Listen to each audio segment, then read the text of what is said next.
I just come through.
Welcome to Vino Entertainment TV.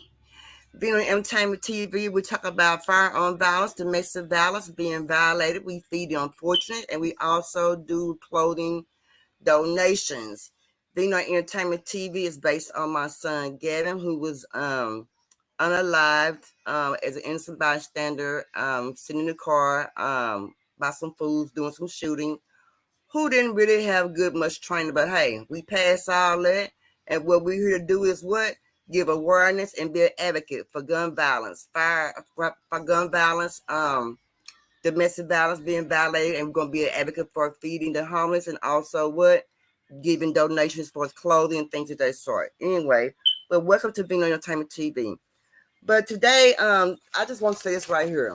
Let me just go ahead and get this out of the way. Let's get started. Wendy Williams is very upset. She is saying that Diddy put her through a lot, and she would never forget. She said, and she also accuses Diddy of sending his girls group to beat her up and trying to ruin her career. Now remember, I said Diddy told the record company, the radio company producers, when he got back from out of town, Wendy Williams better be gone, and she was gone. So Diddy was doing a lot to her, getting girls group to beat her up, trying to ruin her career. I mean, it was totally a lot. Also, Suge Knight is speaking out. Suge Knight said he don't care if it's Jay-Z. He don't care if it's Snoop Dogg. He said Diddy is not the only one to blame. Suge also expresses disappointment over his friends in the music industry. But I wonder, why do Suge say that he was not the only one to blame? It's because of how he grew up as an altar boy, and things that he did to things that he performed as an altar boy. Was it the way he was grown up by his dad? Was dad named Bumpy Johnson, something like that? His dad's name was. And also, let me put this on your mind. Was Diddy the only one that Clarissa had? Keep that in the back of your mind. Also, R. Kelly ex-wife, Drea Kelly, she is saying the most disturbing claims about R. Kelly that makes him look like a bigger monster than Diddy. I don't know about that, Drea. Because of the fact that you was there grooming the girls. You were there on those bus tours. You got mad at Kelly because of Aaliyah. I wouldn't think so, Drea. I think that you have a lot to the input that you have to put in on the claims about R. Kelly. I think you should just keep that to herself or to yourself, because of the fact that You would participate in a lot of those things that went on those tour buses, and you did a lot as well. That's just the way that I feel. Right, right. So hey, we all know that October is Domestic Violence Month, right? Right. So let's go ahead and get started. But first, let me just tell you about me. And there's no need to be in the bush. You can jump down anytime. It's all good. But we know that I have been in domestic violence. So my accuser, he will be getting out really soon. Right? There's my email that I received. So don't just think that, hey, Lush Baby, don't just think that you are the only one who has been in domestic violence. So have I. There's my letter. You can read it. I'll give you time to read it. Let me take the bottom banner part out. Um, well, you can read it yourself because I've also been in domestic violence. I'm not proud to say that I have, but I am proud to say that I am a survivor. I'm a survivor. I'm a survivor. So my accuser will be getting out in November. He can't stay nowhere close to me. There's been stipulations and things of that sort. So I'm just gonna leave it there for a minute that you go ahead and look it over to let you know you are not the only one who is fighting domestic violence. So am I. Okay? I've been through it. But I am a survivor. And I'm gonna fight for men and women who are in domestic violence as well. You can contact me through Vino Entertainment TV at gmail.com. I'm on Facebook. I got a women's and men's fight against domestic violence and gun violence on Facebook. I am also on TikTok. I am also on Instagram. You can find me up on the Vino Entertainment TV. Again, that is my letter. Here's the second part of my letter. This is the second part of my letter. There are some phone numbers if you're in Texas or wherever you may need. You get Texas number, you can call them and they can give you a number that you in your area. There are some numbers there. They sending me their sincere regrets. So there's that letter. I'm gonna give you a minute to look that part over. If you need to write down that number, you can. And you can also that's the domestic violence number. Well, that's 7233 for Texas. That's for Texas. But the number I'm going to also display the number on the screen as well. So this is letting you know you are not the only one who has fought or is fighting in domestic violence. You are not the only one. Men, man, women, woman, you got children. Hey, I'm just letting you know you're not the only one. I have also been through the trauma. And here's my letter to let me know, and I want you to know that I'm in there with you. I'm hanging there with you. I understand. I've been there. So I want to let you know and want to let you see what Perp has went through as well, and that you are not alone. I'm going to fight with you.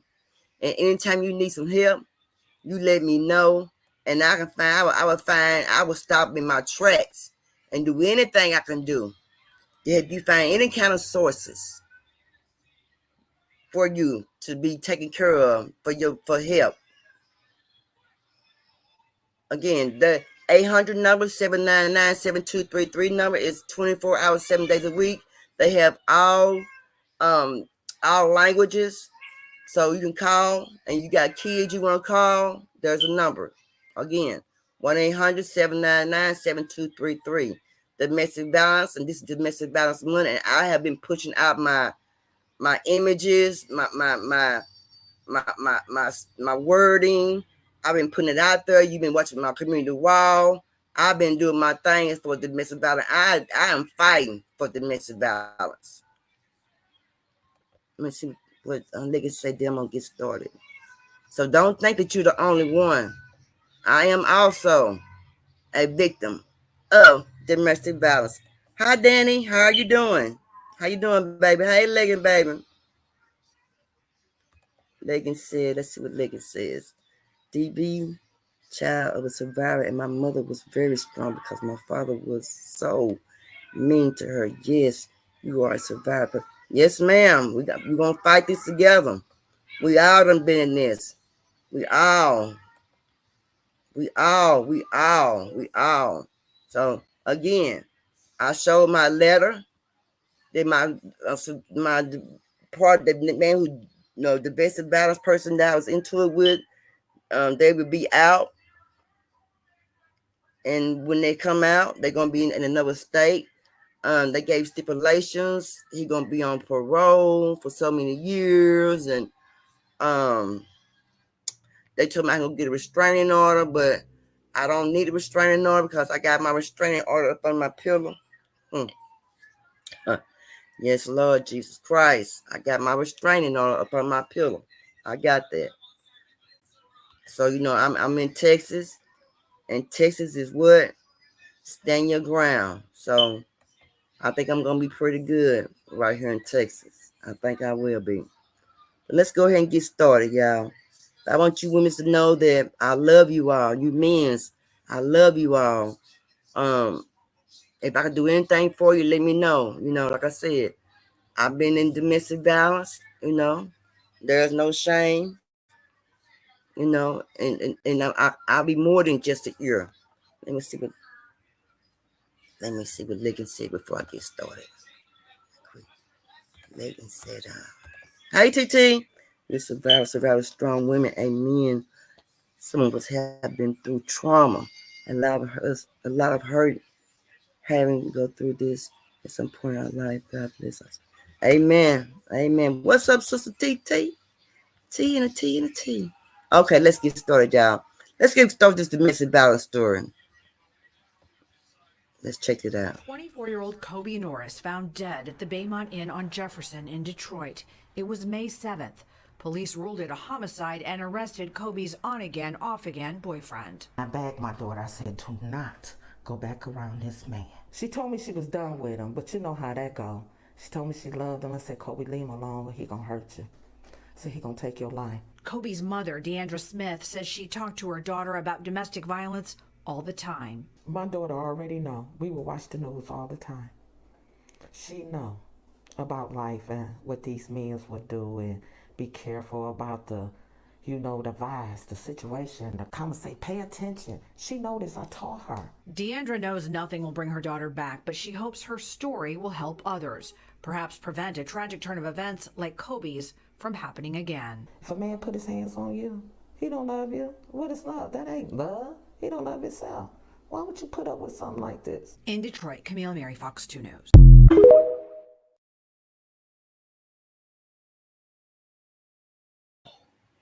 That's sad. That's sad. Do y'all, we got to know the signs. We got to know the signs. I was somewhere in somebody's chat, and these folks do not know the sign of domestic violence. I don't know how they don't know it, but people need to understand verbal abuse can be domestic. Verbal, emotional. Emotions undetermined and individual sense of self-worth and self-esteem is abusive. That may include, but not limited to, consistent criticism, diminishing one's ability, name-calling, or damaging one's relationship with his or her children. Y'all, these things really happen. They happen. They really do. And I guess the sign just wasn't there for her. The signs be there, but we look over the signs. Oh, he just playing, I ain't paying no attention. He better not touch me. This and this and that. Come on, y'all. Come on. A man can, I'm telling you, words can be domestic violence. People don't understand how domestic violence works.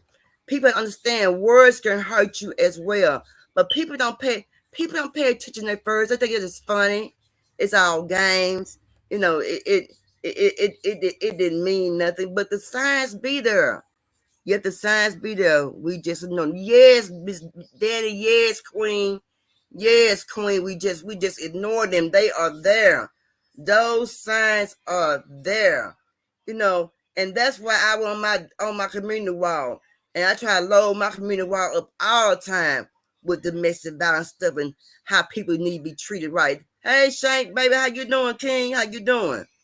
Yes, a lot of them do. A lot of them even say, it will get better. That's what I'm afraid of. My spirit was bothered yesterday. I'm gonna tell you this right quick. I'm gonna go on. My spirit was bothered last night, and it was bothered today. And after I do this, what I'm gonna do, I might need to take me a day off or two, because these folks have lost their daggone mind. But see, I've seen people who get abused take up for the abuser. Oh, he didn't mean it. Oh, leave him alone. Oh, he's not gonna go to jail. We're gonna work it out. We're gonna talk about it tomorrow. We're gonna be all right. I hate women like that. I hate men like that. Just let me know you're weak. You're weak. You ain't ready. You ain't ready to turn over a new leaf. You ain't ready to get out of that relationship. You ain't ready to start running. You ain't ready to start getting no help. You ain't ready. You ain't ready. You ain't ready. My God, you ain't ready. You taking up for your abuser. You are not ready. When you stop taking up for your abuser, then you are ready. When you want to seek help, get up out of the abusive relationship, or whatever you dating or whatever you may be. You got to be ready. You got to have the mindset of ready, because you cannot take up for your abuser. That's when your problem really starts. Because when you take up for your abuser, you letting them think you like it. I'm going to go on to the next story. I ain't going to preach it. I start preaching on y'all, and y'all ain't going to understand. Let me go on by my business. Anyway. They started the new year in mourning, having to tell this 7-year-old little girl her mom, DeShante Wallace, passed away at the hospital after being found at her home on Detroit's east side last Saturday. I got to the hospital and I saw my daughter. My daughter's eye was sitting out here. DeShante's mom says her daughter did not have that swollen eye or any other injuries New Year's Eve before dropping her off at her home for the last time. When I talked to the doctor said she had bruises along the top of her torso and along her right side all the way down. DeShante's family says the original story given to police was that she died of an overdose, but they say absolutely not. And they're pointing to a long history of domestic violence at the hands of her boyfriend of 10 years. He split her lip in her eye. She had to have 17 stitches up, 17 stitches here. He took my child. They say the 36-year-old's death was no accident and that they think she was murdered. Unfortunately, she was too scared to go to police before this happened, so no trail of the abuse. She was crying for help but scared to get it. DeShante's longtime boyfriend and daughter's father was initially arrested and questioned this weekend with a female associate, but then they were released. Detroit police say they are actively investigating, and the family says it's hinging on an autopsy report not completed as of Monday afternoon. Sources tell us bleach was found on DeShante's body and near where she was found in the home. Something was being covered up that night. He was the oldest of all of them. Sadness because they say they saw this coming and tried so hard to help. She wanted to be loved by this man for some reason. She wanted days to work for her child. She wanted to give her daughter the world. And it cost her her life. Reporting on Detroit's east side, Jessica Dupnack, Fox 2 News.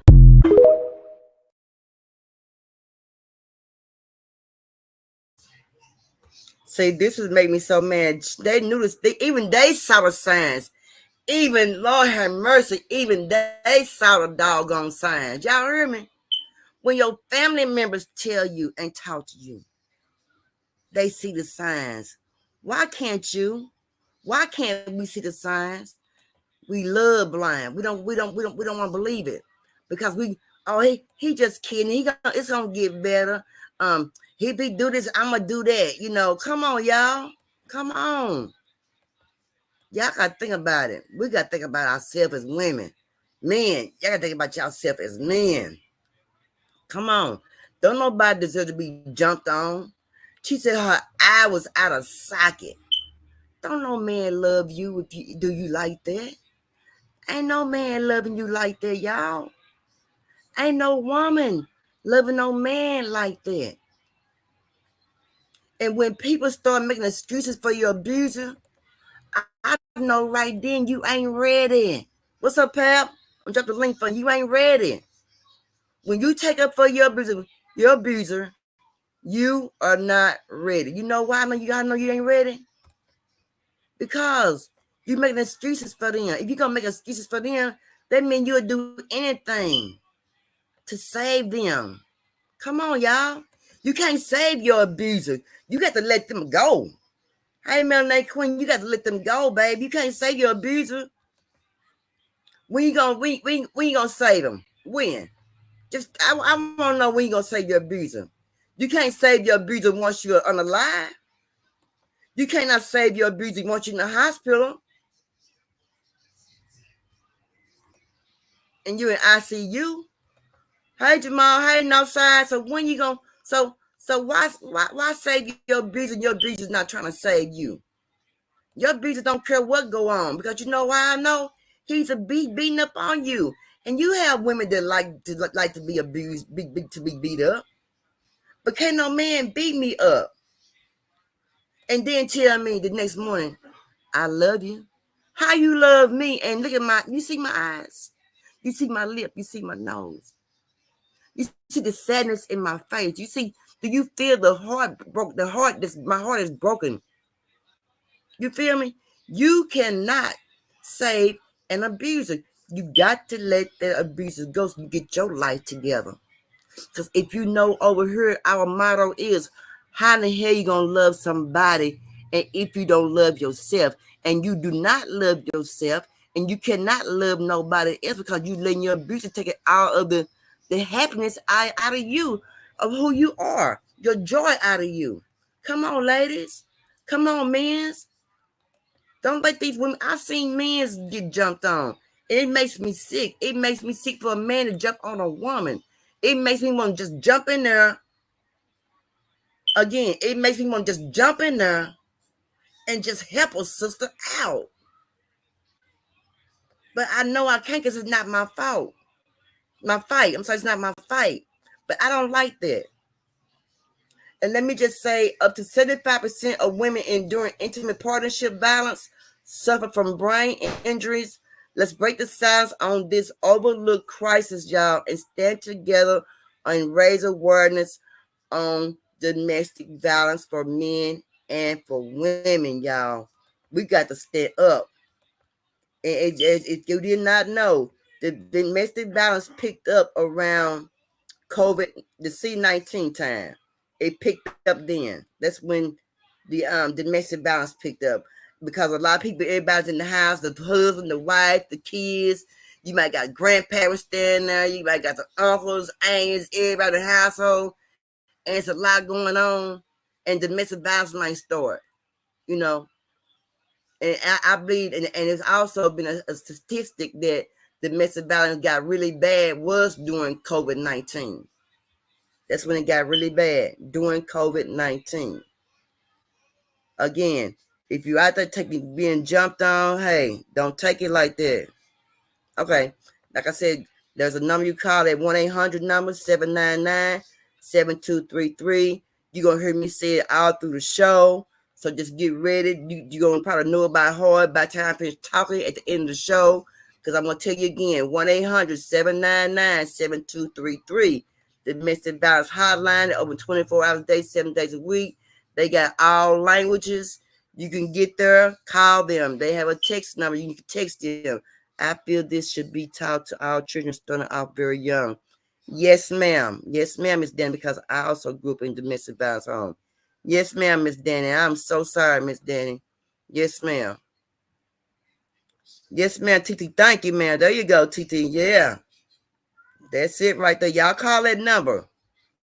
You know, like I said, it can be anything.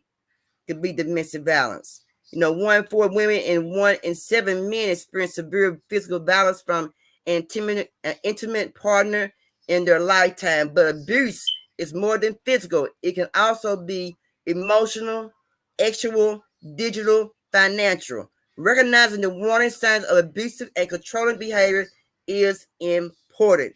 Call that number 1-800-799-7233. Again, 1-800-799-7233. And when you see your parents fight, forgive each other and fight and forgive each other. That's right, baby. That's right, Queen. That is right. That's right, Queen. It's a respect cycle domestic violence. That's right, baby. That's right. That's right. And let me put my disclaimer up. And y'all, you know, if anything over here you can't stand to hear, stand to see, always go to somewhere another channel, come back. I don't want to make anybody I don't put anybody in inconvenience or make anybody feel unsettled with what I'm showing, but it got to be shown. And I cannot let this month go out without talking about it. Like I said, I've been putting it on my walls, on my community walls. I've been putting it everywhere I can to put the story out there, let people know about domestic violence. I want people to be aware of what's going on. Okay, let's talk to this lady here. She's a motivational speaker, and she's gonna give you some tips and give you a little love. It's incredibly dangerous to leave an abuser because the final step in the domestic violence pattern is kill her. Over 70% of domestic violence murders happen after the victim has ended the relationship, because then the abuser has nothing left to lose. Other outcomes include long-term stalking, even after the abuser remarries, denial of financial resources, and manipulation of the family court system to terrify the victim and her children. And still we ask, why doesn't she just leave? I was able to leave because of one final sadistic beating that broke through my denial. I realized that the man who I loved so much was going to kill me if I let him. So I broke the silence. I told everyone. The police, my neighbors, my friends and family, total strangers. And I'm here today because you all helped me. Abuse thrives only in silence. You have the power to end domestic violence simply by shining a spotlight on it.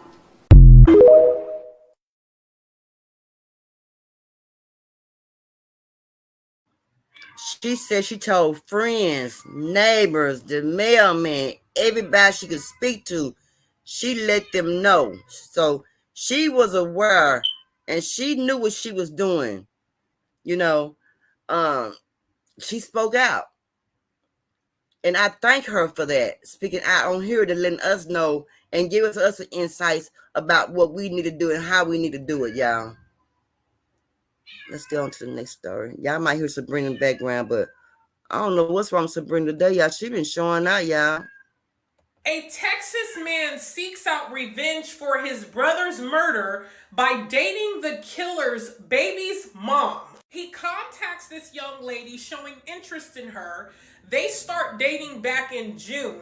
He then starts to physically abuse her and also abuse the son that she shares with the man who killed his brother. He ultimately has unalived this young lady by stabbing her to death in front of her 2 sons, and he is still on the run. Now, this is 23-year-old Mary Jane Collins from Seabrook, Texas, and she started dating 23-year-old DeWaylon Hurst back in June. Now, on October 4th, she moved into a new apartment. She was with DeWaylon at the time. That morning, Michael King, which is her child's father, also the killer of DeWaylon's brother, called her. And there were allegedly words exchanged where DeWaylon was taunting him and also physically assaulted his son while he was on the phone. Now, that same morning, she was found deceased on her apartment floor, stabbed to death with her 2 children in the home. He is still on the run. Now, one of Mike King's other baby mamas posted to her Facebook and said, "So I just got told again this morning, word on the street is me and Annalise are next to getting killed by Dwaylen Hurst because I'm Mike King's baby mama and that's his sister." And that supposedly, he says, if I can't get to Mike King, I'm going to get to his family. This is the 5th person that has told me this. I don't even have shit to do with the whole situation. Now share that. So when something happens, don't say I didn't say shit. Go find him. So she's pleading with the public to find this guy because they are in fear that they are to be next. They believe he killed the victim to avenge his brother's murder. ABC 13's Jessica Willey is here to break down the stunning revelation, all new at 10. Seabrook police believe the murder of Mary Jane Collins on October 4th is linked to a man's murder 4 years ago, and that her accused killer, who was wanted tonight, got close to her ultimately in order to retaliate. Tonight, her family wants justice. They say she didn't deserve this. She was the mother of 2 children. What was supposed to be a fresh start at Unit 504 for Mary Jane Collins and her 2 sons ended tragically on October 4th. Accused murderer Dwaylen Hurst is on the run as police lay out his alleged motive and brutality. According to court records, Hurst's brother was killed by Michael King in 2020. King had a son with Collins. When officers arrived at her apartment a week and a half ago, they found the boy and his brother peering out the window. Their mother's body lay nearby. She had been stabbed to death. Ring cameras captured Hurst leaving 30 minutes earlier. Court records state that Collins told friends about abuse and showed them injuries in the days before her murder, but that on October 4th, it escalated when King somehow made a video call to Collins from prison. Hurst was present and taunted King, court records state, before slapping King's young son, which was captured on the video. All of this to lead police to conclude that Hurst was, quote, motivated to revenge the death of his brother. Thus, he befriended, abused, and then murdered the victim, who was the mother of Michael King's children. Hurst tonight, a wanted man. Collins, 2 young sons. A relative tells ABC 13, now in the care of their grandmother. Jessica Willey.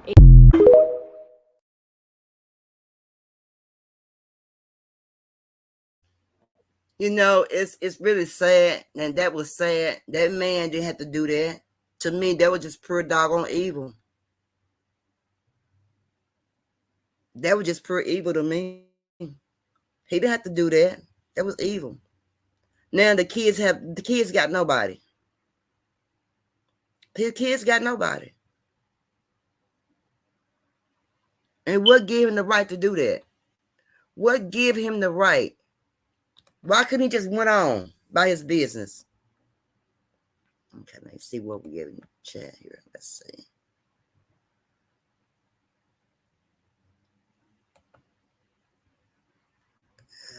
Let's see here.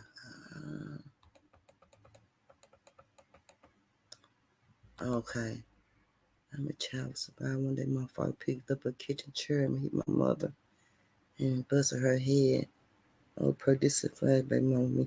I'm sorry, baby. Don't be flashing back. I love everybody, and I'm sorry that anybody went through anything. I'm sorry.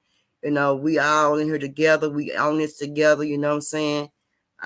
We in this together, and we got to fight together, and we got to come as one ordinary to beat this domestic violence down, to get it where we can be recognized as men and women who've been abused.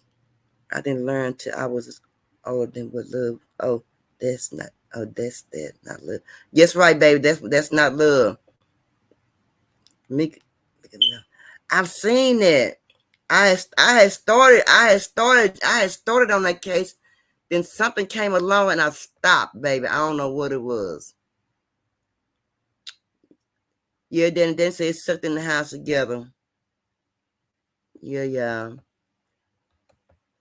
I'm sorry, Ligon. I'm sorry. I'm sorry, baby. But we got to show our females how to stand up. We got to show our men how to stand against these females who beat up on women, on men. We got to show these females how to stand against these men who beat up on us women. You know what I'm saying? That we ain't playing. We ain't for all that, y'all. Come on. Y'all hit that like, share, and subscribe button. I sure appreciate it, y'all. And put this information, not just the information pushed out there about domestic violence. That was pretty evil. Why did she date this dude? That's I know. I don't know why she dated this dude. I mean, he should have told her. Yeah, y'all know he went up front with her about him being a brother, him being the man's brother. And that was just basically take out revenge on that lady. And that was really sad. Again, some content may be a little stronger than others, y'all. I'm sorry. Like I said, but we got to get through this, and it got to be talked about. I'm sorry, y'all. Let's check this right here out. 5 rapid-fire facts about domestic violence. Let's get it. 1 in 4 women and 1 in 9 men have experienced severe intimate partner violence, also known as IPV. I know it feels like a lonely journey, but I can promise you you're not alone. 2. Domestic violence doesn't always just come in the physical form of abuse. Sometimes it's emotional, psychological, financial, or spiritual as well. Just because the person doesn't hate you doesn't mean it's not abuse. 3. Domestic violence affects everyone of all backgrounds, regardless of your age, your socioeconomic status, your ethnicity, or your sexual orientation. 4. Domestic violence is all about power and control. It often follows a cycle of 4 things. It's tension building, incident, reconciliation, and then calm, making it very hard for the victim to leave. Which leads me to number 5. It takes an average of 7 to 10 times for a victim to leave an abusive situationship. Domestic violence is a very serious issue, and I do believe that it affects all of us. Let's raise awareness and support each other. I truly believe that together we can all make a difference. We can all make a difference, and we can. She said the right thing. She truly believed we can all make a difference in domestic violence. Because guess what? We all grown, right? And we cannot be raised no more. You cannot raise a grown person again. Once a grown person leaves a mother and father's home or their mom's home, they cannot be raised anymore. You cannot raise a grown person. You cannot rewrite a grown person history who was raised up by their mother or father. You cannot do that. If that person is not the person for you, move on. Find the person that is the person for you to make you happy in any way possible. You know? And I'm not saying all arguments are to be agreed upon. We all argue to agree to disagree. But we don't all argue to agree and disagree to put your hands on nobody, right? Right. They need to start those Facebook groups back up live, sis, bro. Is this your man or woman? They got that, TT. I seen it on Facebook. They got that right now on Facebook, sister. Yes. She was supposed to unalive. Her husband was pastor. Okay, we're gonna get on top of that. I had started watching that, baby, but I don't know what happened, but I started watching it and started looking at it. Cause you said somebody once before. Somebody did, and I started looking at it, but I stopped. Something happened, and it made me stop.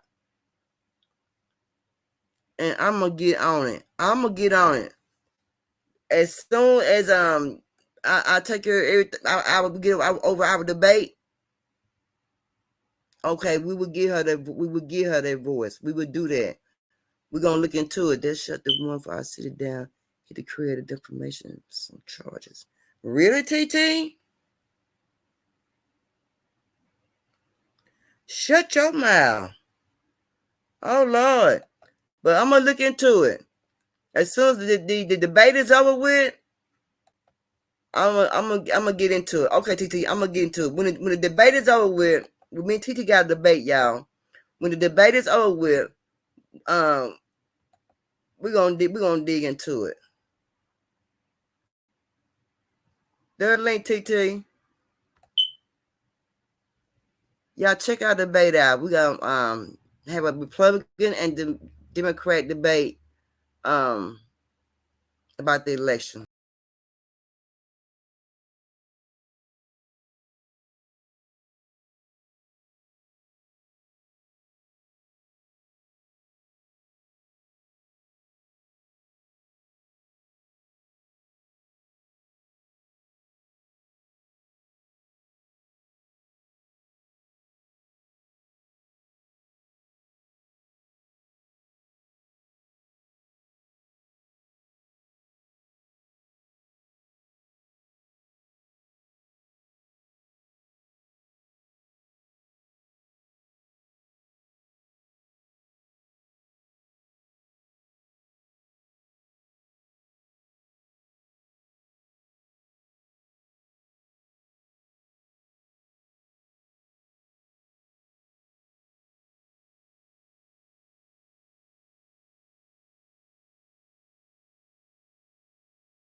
Yeah, just me and TT.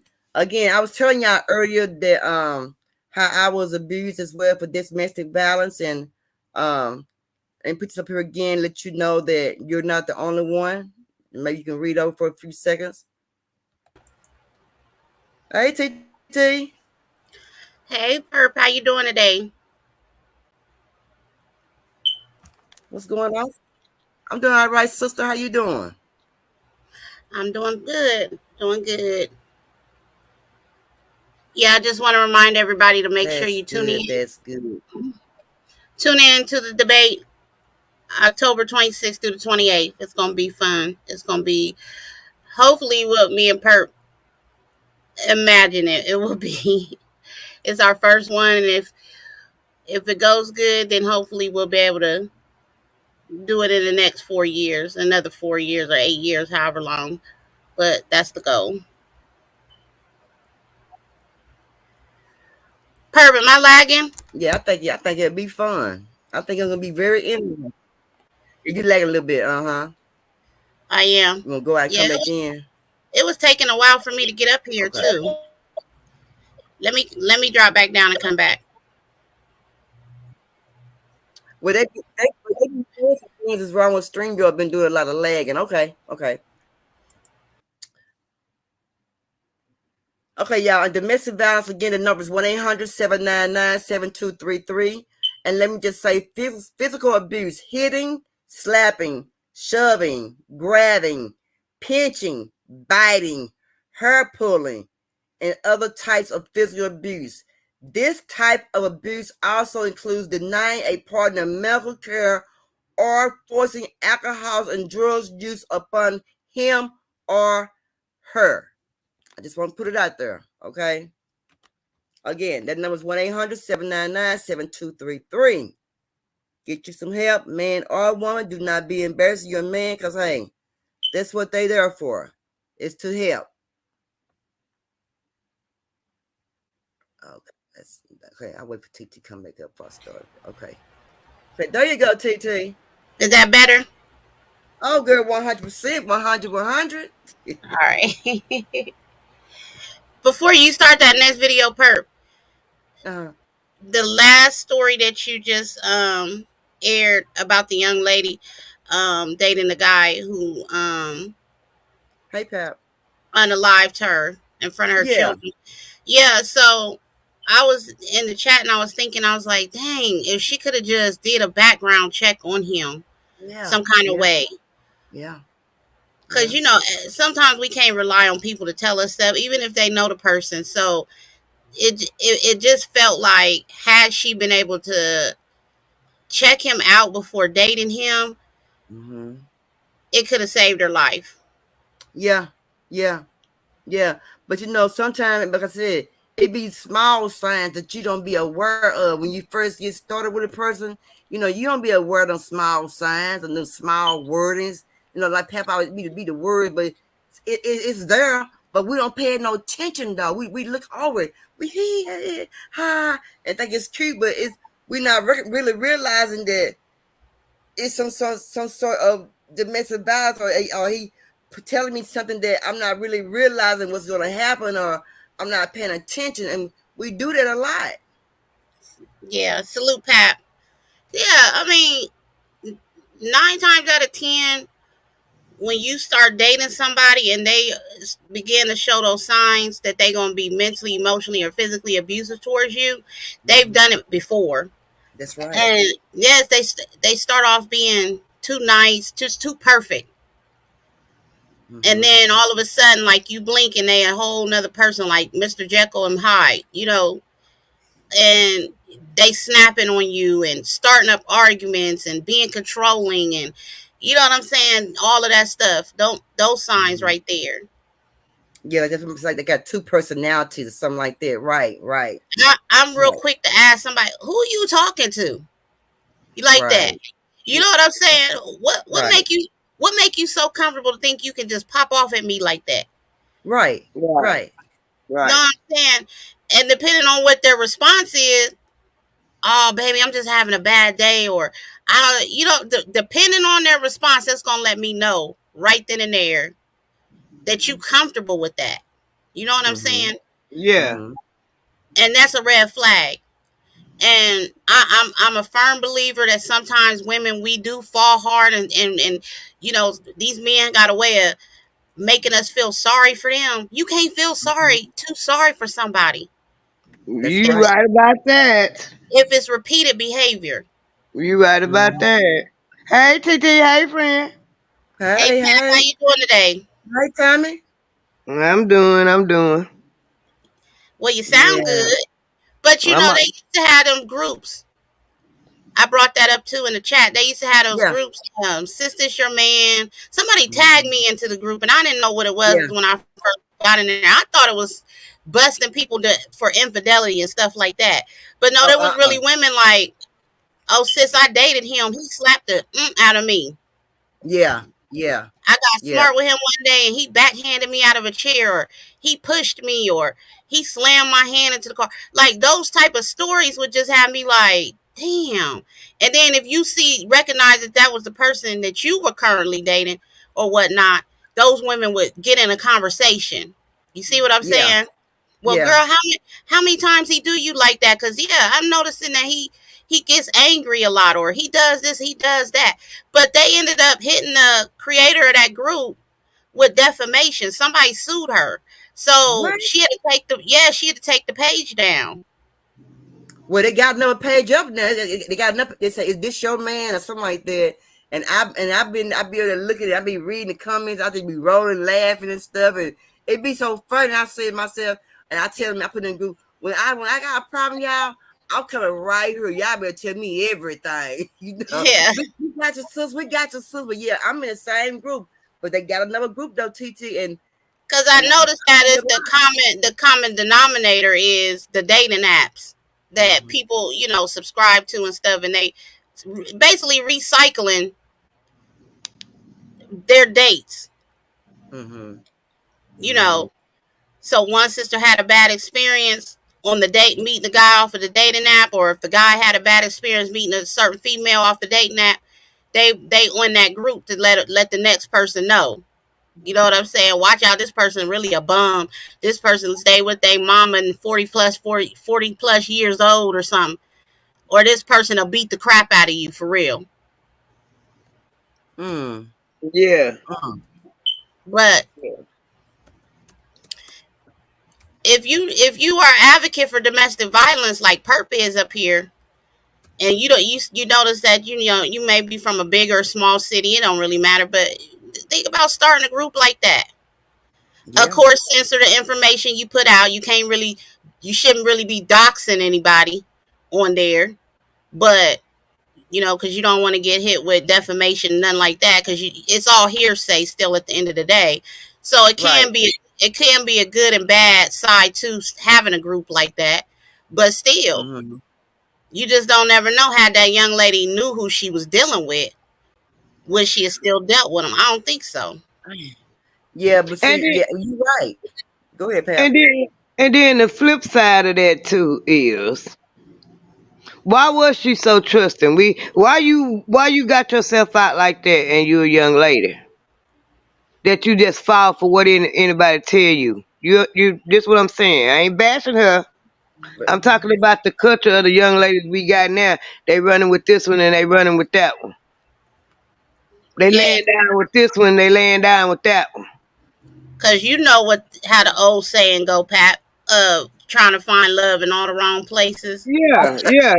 Come on now. I mean, what scarred you in your life for you just to fall for somebody that quick? Cause I'm the way they talking, it moved pretty fast, and he Yeah, was moving fast. and then Sometimes, had her quickly up and around her sometimes men, kids too.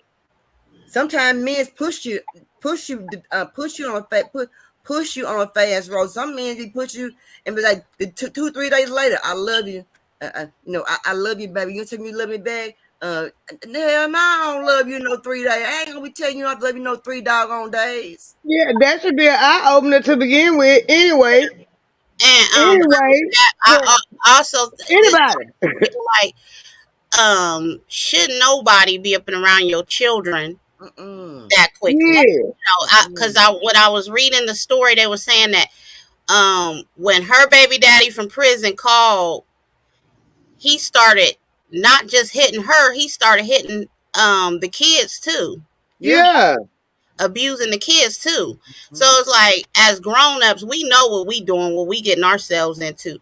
Our kids are innocent. Don't have them up around somebody that's, and then if you seen a abuse cycle in him and started noticing that in him, shouldn't have been back around your kids. Yeah, that's right. Right. Right. That's right. But see, You you it makes you me mad when people do that because they bring your kids around men like that. Your kids can get hurt. I mean, it's just sometimes women just these young girls. I ain't gonna call them girls. These young gals just don't think. They don't think. They that think was my whole question. That's right. my whole question. I mean, what was wrong with? I'm not wrong. My being what had broken in her life that she just accept the man on his word, and he fast talking her and all, and he abusing the kids and stuff. And you ain't my understanding. You ain't known this man long. Right. But men do that though. When a man ain't got nowhere to stay, and when he ain't really got nothing and things like that, he gonna push his way into a household as hard Nah, as yes, cause but I can't. The females gotta be. They gotta I've be seen some them good. do it. They, I've seen they them got, do it though, pal. I know they do that, but this my thing is, the females gotta be gullible as hell. Well, sometimes sometimes you don't know how. A female power. Some females just want a man or have a man. Okay, for instance, here I'm put it right here. Here we go, right here. Winter time coming. Okay, summertime coming. A man don't matter about being outside, sleeping in the car, sleeping on the park, on the bench, because it's summertime. Winter time for to come. Now all the men to come out because they know it's a lot of weak women out there want a man to keep them cuddy buddy for the winter time. And it's a lot of women gonna get men that they barely know and bring them into their doggone house around their doggone kids. And that's my point. What's wrong with the women. My teachable moment is, where was you at all summer Horrible. when I was outdoors? You could have been paying the air conditioning. We could have been in the air conditioning. Why you coming down? It's cold. I know. I know, Pap telling the truth though.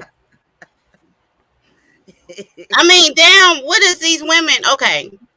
You That's what I'm see, saying. the way I That's like all I'm saying. the way I like to look at it is, you single for a reason. Mm-hmm. And I don't jump in and out of relationships, because how you heal from the last situation you was in, ready too eager to jump into another situation. How did you Yeah, heal from the last situation you was in? yeah, that's my thing. You just playing. I mean, as grown, and I don't want to put no age class on it, but I got to, because that come with maturity.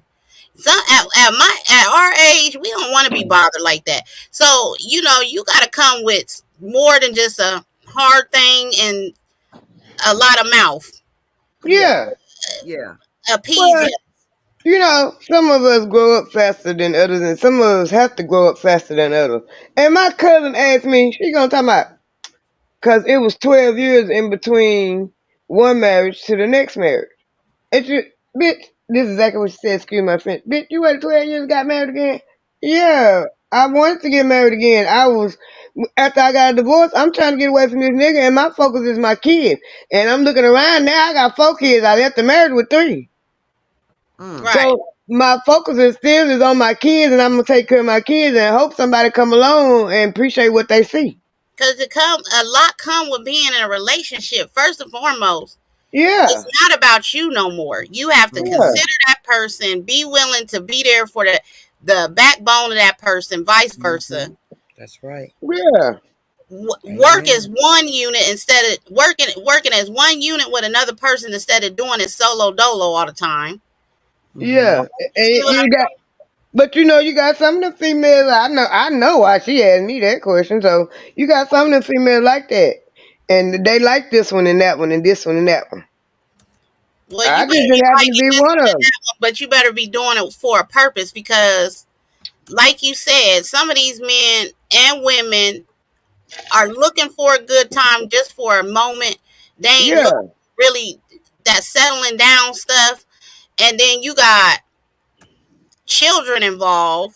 yes, So now your children is getting comfortable seeing this person coming in and out, hanging out, doing whatever. Y'all doing a family thing, playing a family thing, yeah, and it's traumatic when it don't work out.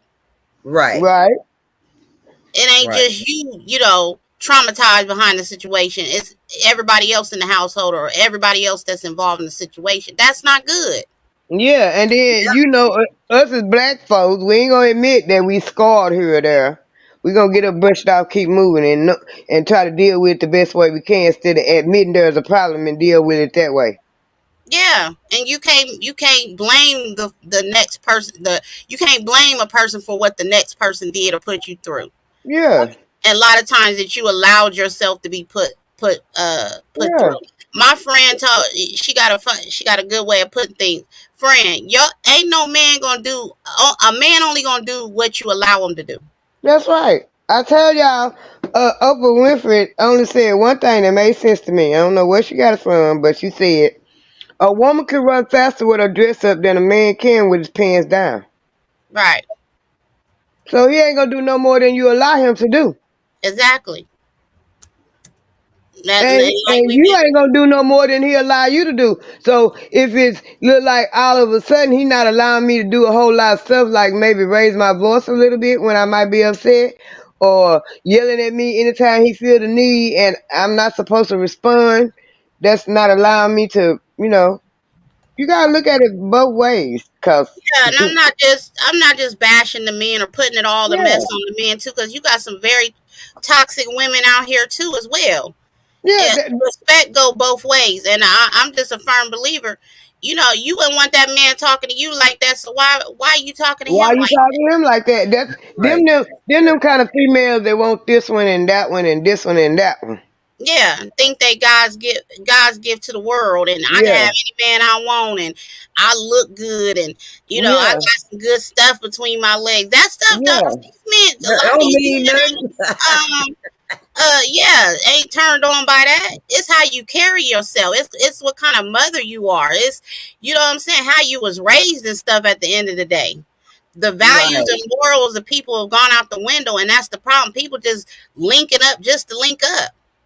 You gotta know the true nature inside of a person and what what's their goals with you. Know what Yeah. I'm Right. saying? Is we Right. laying and plan? Is we trying to get married in the future, have some kids, and raise a family, build a business together? I And mean, now, oh, he cute. He got a job. He makes such and such. That don't work. Cause that one over there ugly with the job. He might be a whole lot better than him. I got a lot of respect for men at work and everything, Pat, but that don't mean they taking care of their My responsibility. point exactly. But that's how these little old young girls looking at. Oh, he cute. He got a job. Yeah, okay. And is he taking you to dinner? Oh, look what he driving. Right. But is he treating you with respect? With a Yeah, pocket full of money, or is this the pocket full of money? yeah. That's the problem. Jamal said that goes both ways. Women think they got it all on control. Uh sometimes you find the ones who think they wore the pants, they think they got it on control. Yeah, you got them kind of people, yeah. Yeah, them the kind we talking about. We ain't bashing the men. We talking about the women too, cause these little young girls is throw, and Yeah, some of these old ass women throw too. you Cause preach they it all the teaching them. time. Self-love come before anything else. Like you said, if you don't love yourself, how you gonna love Love somebody else? somebody else. That's right. That's Uh, right. Miss Danny Danny, said they probably don't if they know. looking for love, is it for the right purpose? Because it's you Right. got to put in the work to love another person. That Yeah. is a very big responsibility. You put in somebody else's life, in the hands of yourself. So you can't just be playing with people's feelings and emotions and out here playing. Oh, I love him. You don't even know him or her. Yeah. Yeah, let me put him and her on that.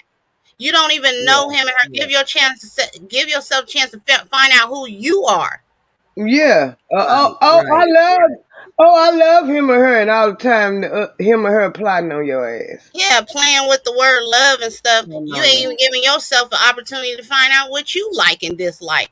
What you Yeah. want. Right. You know what I'm saying? Right. We gotta Right. grow up and mature as people. We can't just, you know what I'm saying? That's why everybody you notice people waiting longer to get married, things of that nature, because they like, hell, I got to figure out if I'm done playing, running around in the streets, being in the Right. club every Right. week. You know what I'm saying? Yeah. Right. If Danny said I'm done rearing my children, some people want to wait until they done raising their kids before they get in something serious with somebody else. It's called validation for self. Yeah. You see what I'm saying? Danny said he got to push his way into the house whether he loves you or not, and almost of the time he don't already. See, can't nobody push their way into my house. I got That's real right. bills and real problems, and we gonna clean up in here. If you ain't ready for that type of stuff, stay on away from me. Cause this one thing about me, if I don't never, a lot of people say sometimes, and y'all would probably disagree. I don't talk much, but I don't talk when they think I should talk. But it's one thing you ain't gonna do to me, and I don't care who you is, and that's disrespect me, man or woman. Cause I'm gonna let you know, and that's the beginning of anything right there. Mm-hmm. If I ain't disrespect you, you damn sure ain't finna. You sure ain't finna disrespect me. Mm-hmm. And y'all men stand y'all ground too, as far as them doggone women, cause the women, That's especially right. ones that they wear the pants, and you gonna wear the dress in the house, and you the man, and they gonna be the man, you gonna be the woman. It don't work like that. Don't have them one around there putting their hands on you and carrying I on. noticed that a lot of people that are domestic violence abusers are selfish. Yes. They're very selfish. And they Yes, don't they want are. you to have a voice. They don't want you to take up for yourself, have an opinion about nothing. It's not so Man, much they. I'm going to slap them at, but I know you ain't talking to me like that. And they going to shut you up, and they going to do it by using Yeah. violence, using force. Most of them are narcissistic people. Yes. Believe me, I know. I was married to one. And see, I learned a long time ago I'm an empath, so I attract them type of people. Notice I didn't just say men, I attract them type of people. I've had narcissist friendships. I've been in and out of narcissist friendships like crazy since before high school. And I finally told myself, TT, as big as your heart is, I understand. It's hard to not want to do for the next person, help out. Right, But you can help everybody. Every soul can't be saved out here. At the end of the day, people going to have to learn how to fall. Yep, you sure right. And pick themselves up out of situations they put themselves in. You sure right. Right. You sure right. So I'm real quick, but you be blocking everybody now? I sure will. You'll go right on the block list. Right, like it almost gotta take a miracle for me to remove you if I feel like you've abused me in some form of way. Don't That's talk Mm-hmm. to right. me crazy. Don't disrespect Mm-hmm. me. Mm-hmm. I That's got right. boundaries now. You know what I'm Right. saying? Right. And I had to go through some stuff in life to learn my worth. You know? Amen. Amen. That's right. You have to go through things sometimes to learn your word, to know you, to know what you will accept and what you won't accept. You got to go through some Exactly. things sometimes. If you ain't went through some things sometimes, you don't really know what you will accept and what you won't accept. That's Exactly. right. My little piece of advice for any woman, any man, learn who you dealing with. Mm-hmm.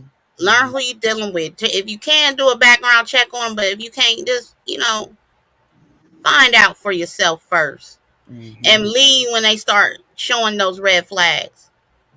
Mm-hmm. That's right. You got I to. mean, This, I mean, this, I'm an old woman. I ain't trying to get in the dating scene, but I'm just be trying to picture myself if I was out there. All this technology, and you can't Google this nigga, Facebook and Instagram, Right, Pap? That's what I'm saying. and I'm looking at the young. In order for him to know who, quote unquote, accused of unaliving his brother, he knew quite a bit about y'all. Why you didn't know nothing about him? huh. You didn't They know nothing about all them, from and there. it cost you your life. But That's even, right. but even more importantly, um, he came at you with vengeance on the brain. Yeah. South Yeah, you out and Came. all of that Yeah. stuff. That's scary. yeah. So Yeah. you gonna tie me into something that somebody else did and take my life from me because you bitter and upset?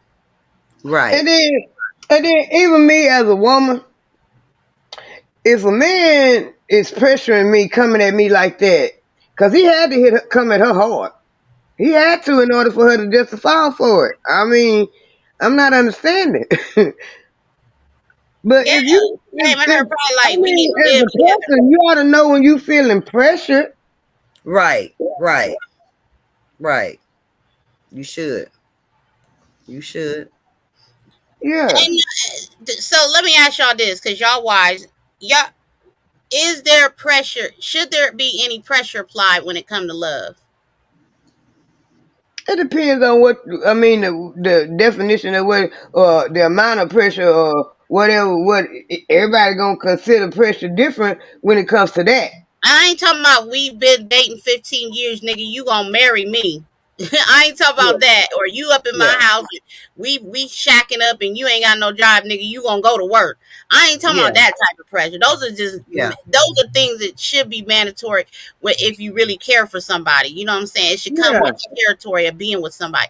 I'm talking about if in a situation like this young lady, like why was he in your house so fast? Why was he up around your children so quickly? What Yeah. Right. made you stay with him when you Yeah. knew that he was abusive? What kind of pressure was he applying to her to make her think that she had to stay stuck in that situation?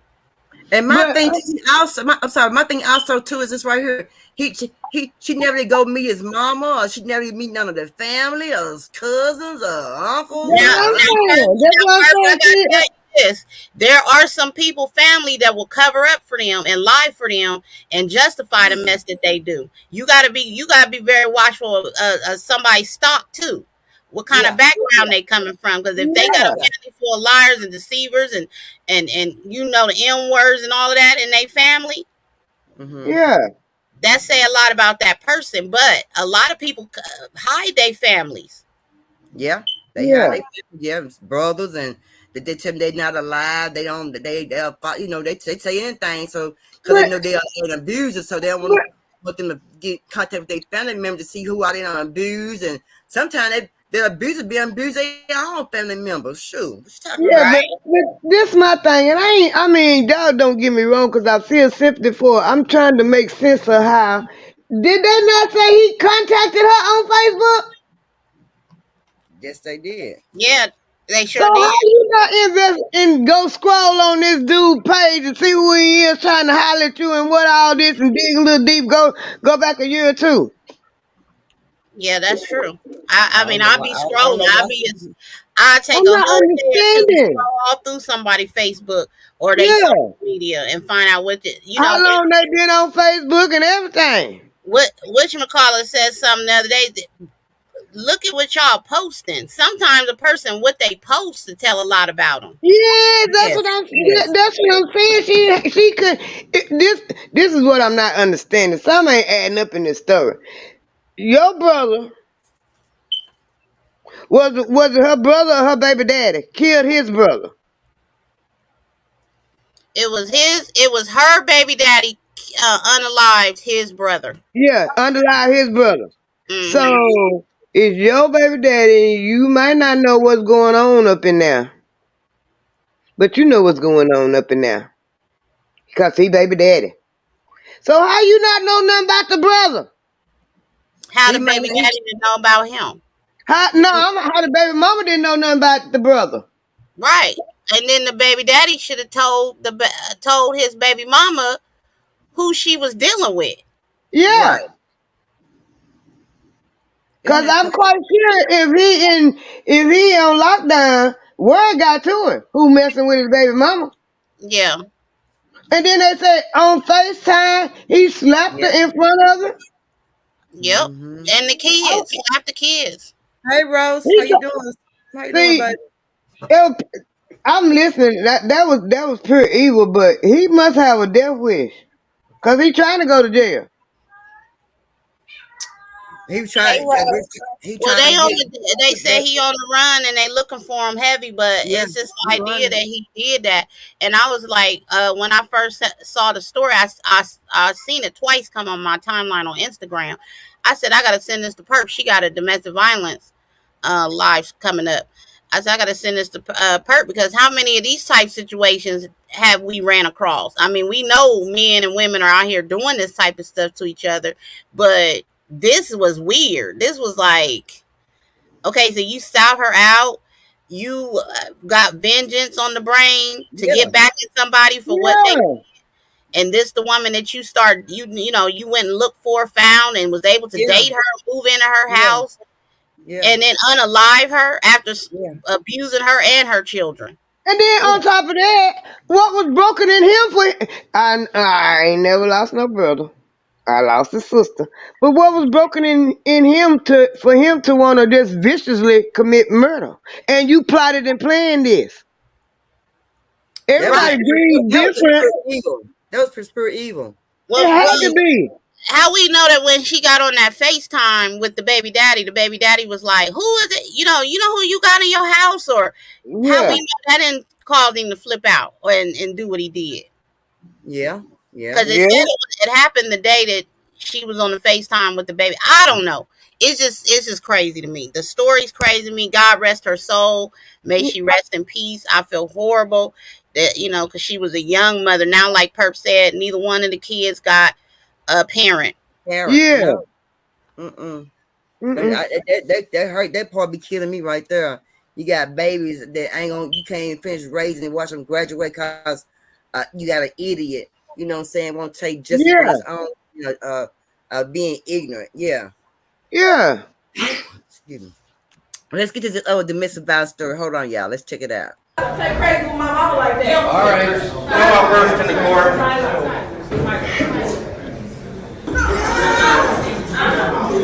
All right. Like I said, found guilty. He doing life, and that's that. Walking out of the courtroom Monday afternoon, family and friends are seen hugging each other after the jury found Amanda Williams' fiancé, Terrell Edwards, guilty on 5 out of the 6 counts, 2 counts of murder, 2 counts of felonious assault and domestic violence.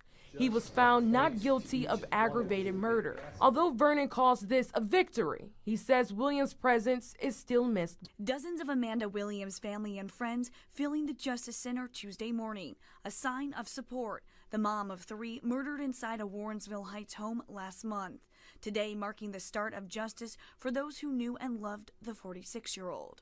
I think it's just going to be a long process. We're going to take it one day at a time. Police say they got a domestic disturbance call on October 9th. When police arrived, they say that's when they discovered Williams was shot several times. She was rushed to the hospital, but later died. The family's still grieving. Warrensville Heights police last week issued an arrest warrant for her fiancé, Terrell Edwards. He would eventually turn himself in. Williams' family says there is a long history of domestic violence, which ultimately ended with her life being taken too soon.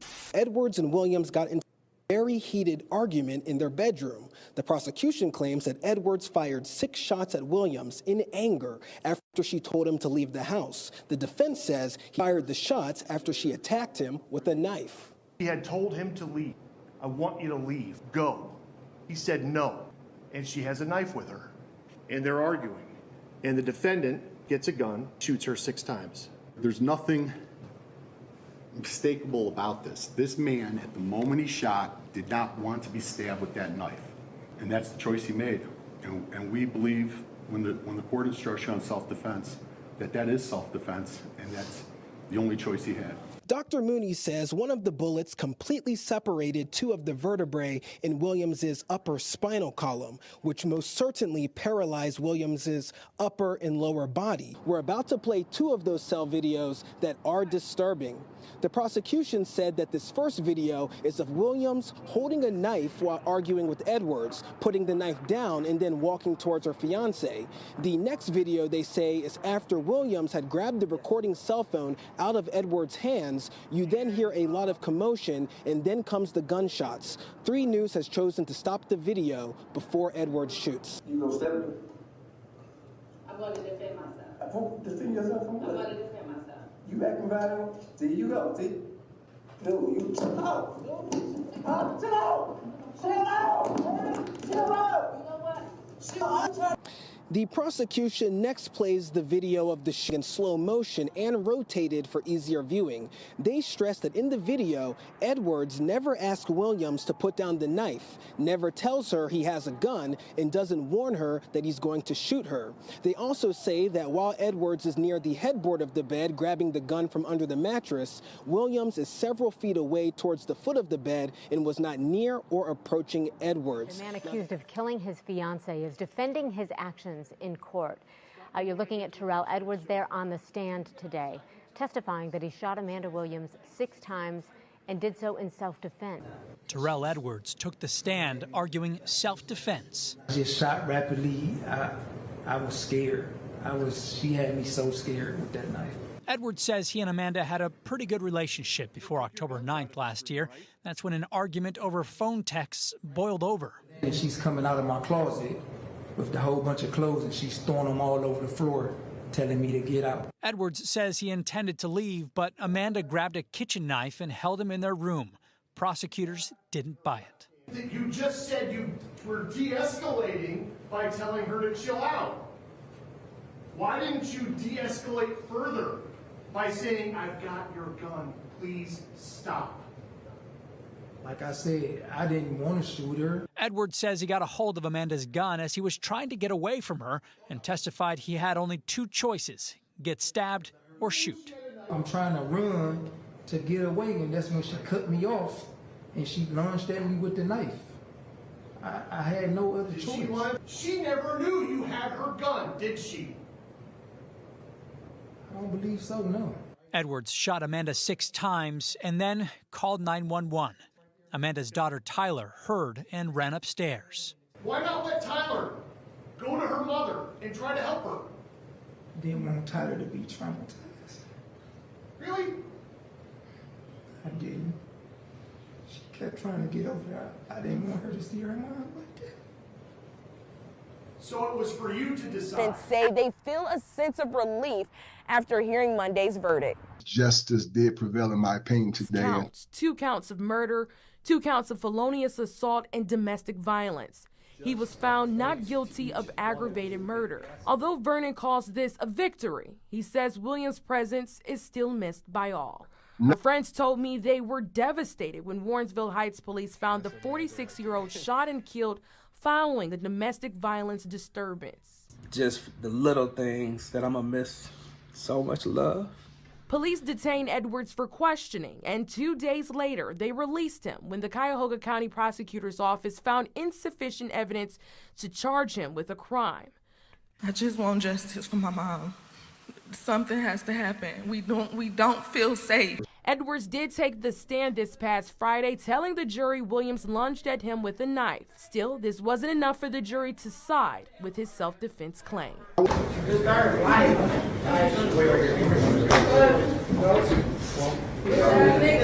really crazy that you even try to play crazy. That's the plan to kill my mama. I know, like, murder, no, that's the plan, that shit. I need you to. Yeah, but I don't want to leave out of here. You wanted because he planned to do that. Think about that shit forever. You always wanted to kill my mother.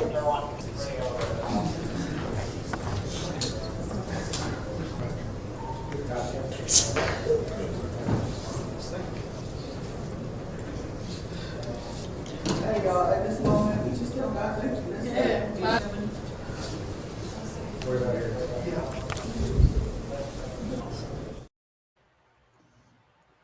So yeah, my thing is, and I was always told,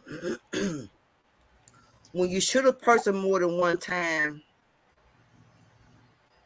it's more than just an argument. It's personal. It get personal when you shoot a person more than one time. When you stab a person more than one time, I was also told that was called personal. So how can this? And this man said she had a knife, but you got a gun and you got her gun. You understand what I'm saying? And she don't even know that you got her gun. So she grabbed that knife for her own self-defense. Didn't they say in the video she had put the knife down? Let's see. Did they say put the knife down? At the end, she did put the knife down before he shot her. Yeah. Before he shot her. So she wasn't nowhere near a threat if she put that knife down. And if you're just firing a firearm to disarm somebody, then that you went beyond self-defense, because what was the purpose of shooting her that many times? Yeah. Yeah, and we need let the dollar come to the mama and then because he didn't want. And that fake crime. I hope he get life. I hope he get life without parole. Okay, I'm gonna ask my question now. Okay, if you emptied the gun 9 times out, if it was 6 shots, it depends on what type of gun it was. He probably emptied it. Mm-hmm. Depends on what kind of gun it was. I don't know. Mm-hmm. But okay, you a man, she a woman. Even if she coming at you with a knife, she don't know you got the gun. Why you shoot her? Why you didn't shoot up in the air? If you was trying to de-escalate the situation, like the man said, and you was telling her to chill, you would have shot up in the air. That would have scared her, trying to shake some sense into her. You would have thought. That man wanted to do that. That man wanted to alive that girl. He didn't have to, but he did it anyway. And she wasn't coming after him. He on one side of the room, and they clearly showed that he was on one side of the room, and she was on one side of the room. They were far from each other. So how can you fit around and be scared for his life and shoot her, and she over here and you way over here? And my thing is, how much of a threat could she have been if you would have just left when she asked you to? Right. Yeah. In my opinion, damn. My opinion is he was being very untruthful on that stand. Yes, he was. He was lying. Yes, he not once said that he would call out to her daughter for assistance, or you know what I'm saying? The daughter's downstairs, y'all upstairs fussing or whatever. She asks you to leave, you don't leave. She grab a knife, then you grab her firearm, shoot her 6 times. You still don't holler out for the daughter. And you don't think you don't think the daughter heard them 6 shots? She did. That's why she ran up the stairs. That's what I'm saying. That's why she ran up the stairs, and then you wouldn't let her at her. You wouldn't let her over to her mama. You didn't want her traumatized. She was traumatized by the 6 shots.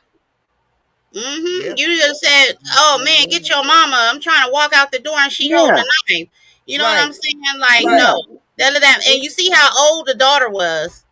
It wasn't like she was a little girl. Little girl, Yeah. right? So and my thing is, you got a gun. You could easily walked out that house and left. You could have freaking left. You could have just left. You could have left.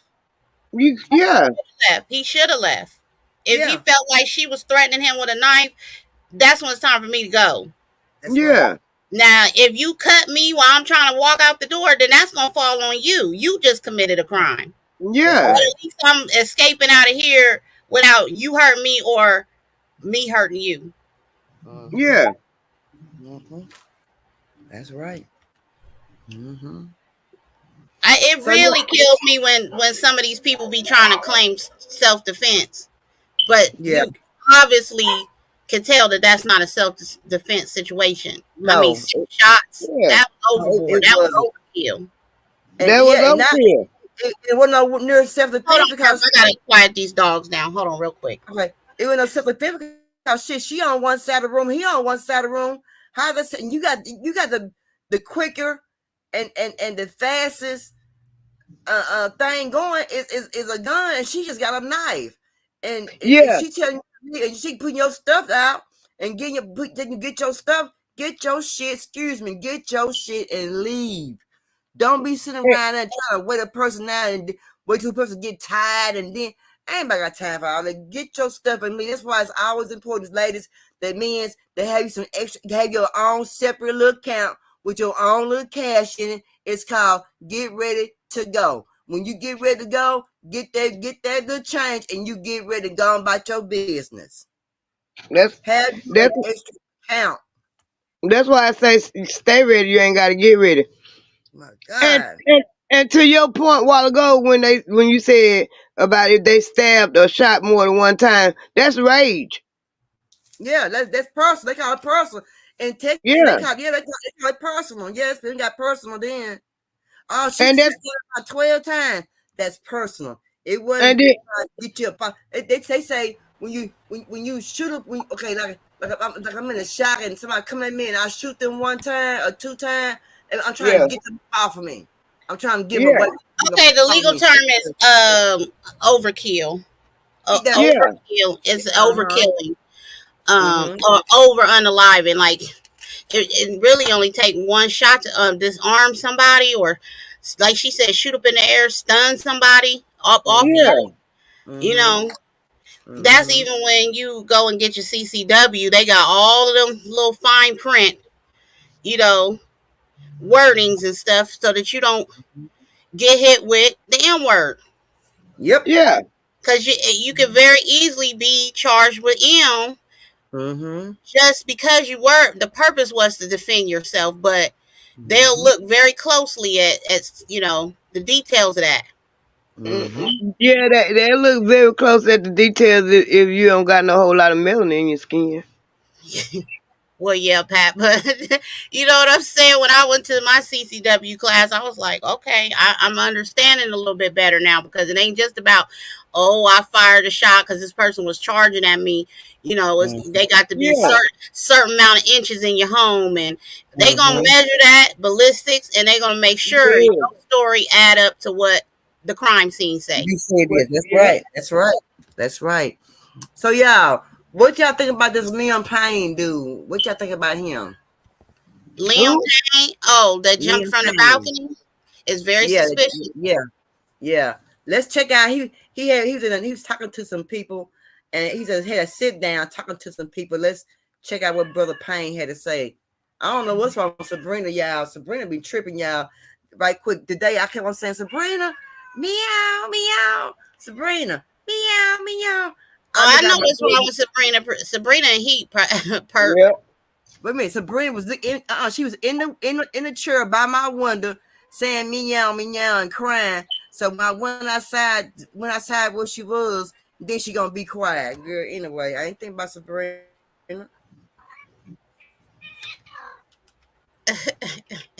She better leave me alone. Over to say hello to P. Diddy, and Jay-Z was there, and Leonardo DiCaprio sat.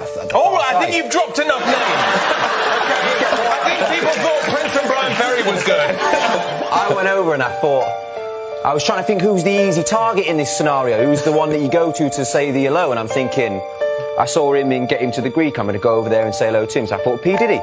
So I went out to shake his hand, and I shook his hand, and I was like, oh, nice to meet you, and he's going, with the longest handshake ever. And I'm like, sat there just looking in P. Diddy's eyes like, when is this going to end? And then the worst of it happened. There was a whole thing with Jay-Z, and I went to lean in to speak to him. But you can't lean in to speak to Jay-Z, you're not allowed to lean in. And his bodyguard just like shoved me like this, and I went flying across the room, and I was like, right, I'm just going to go and sit over here with Eddie Golden.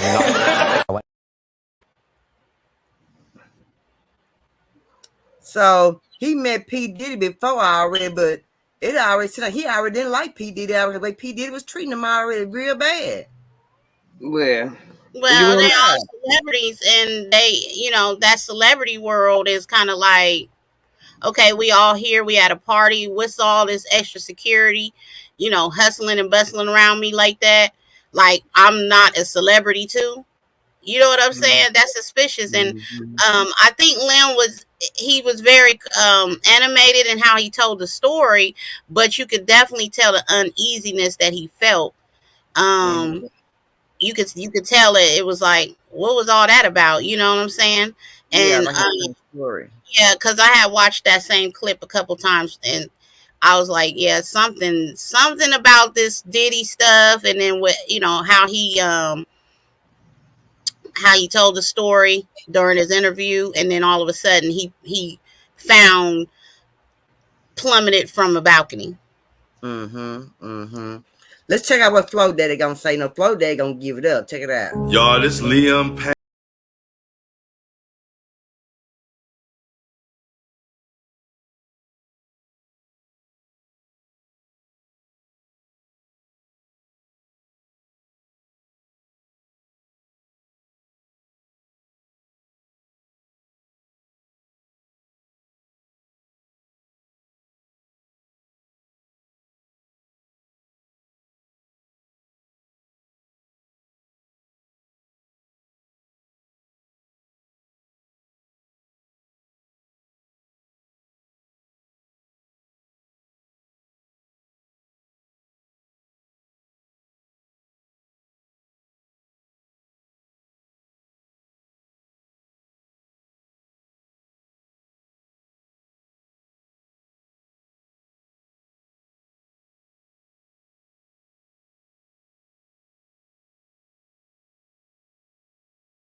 Campbell says, congratulations, brother Diddy. I love you like a brother. So was to Jeff F.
Okay, let's check this last one out.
tied to pink, no cane.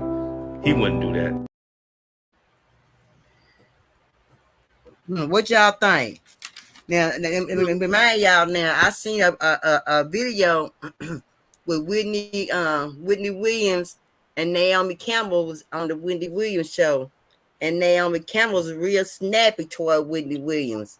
And I started saying later on down the line when I started hearing about Diddy, I said, "Oh, now I see why she was snappy toward Whitney Williams, because her and Diddy was buddy, and also she'd been on the Jeff EPN Island as well, along with those other people." So what y'all think about that, about Sister Naomi? And I didn't realize she was like that. I always heard that she was a real bitch, but I didn't know. Yes, Jaguar Wright called her out on the blue couch. I just say they connecting the dots, and it's I was not surprised when they let it out that she was actually a bitch. And if you think about it, if you go back and just think about, because I ain't no Diddy fan, but if you go back and you think about the headlines and shit, you done seen a couple of pictures of her and Diddy. I don't remember my lifetime. I don't even remember if I ever seen it. Now I can't remember offhand, unless it might have been a fashion show or something, but I just can't remember offhand. Yeah,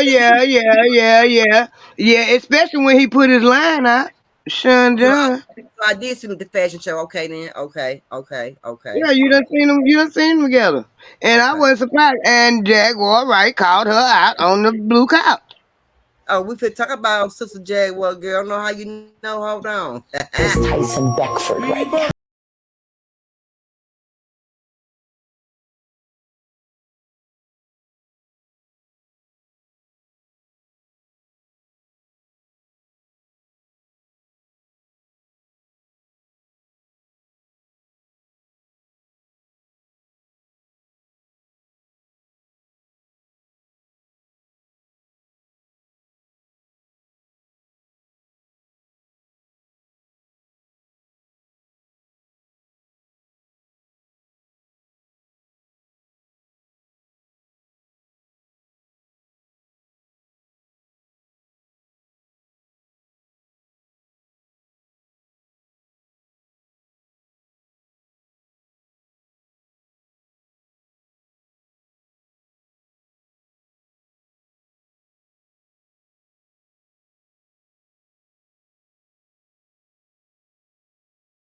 Tyson Bedford right now. Yeah, the Tyson Bedford. I haven't seen him in a while though. Have y'all seen him? That might be one, because if I'm not mistaken, I done watched quite a few Jaguar on the blue couch. That might have been one of the videos she called Naomi Campbell out on.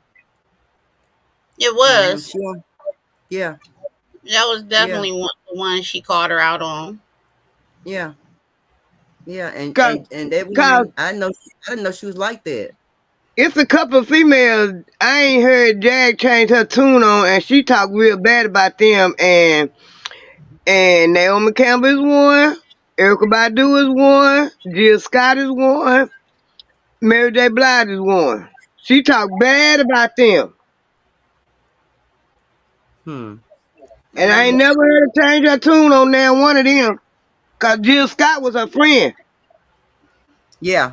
And she talked bad about Alicia Keys too. I didn't know she talked bad. That was the other one. That was the other one. She burned her up too. Up. Yeah. But they said Liam Payne was intimidated by Diddy and called him evil, and said Liam fell from the 3rd floor. They're saying he was high, and the hotel room he was in shambles, and he had a call girl there, and it was an argument in that same room the day before. I wonder who was he arguing with the day before, y'all. Don't that sound familiar? Mm-hmm. Yep. Damn sure do. Oh, Whitney. And they dangling people off balconies, pushing people off balconies. Sound like Whitney Houston now, huh? Allegedly.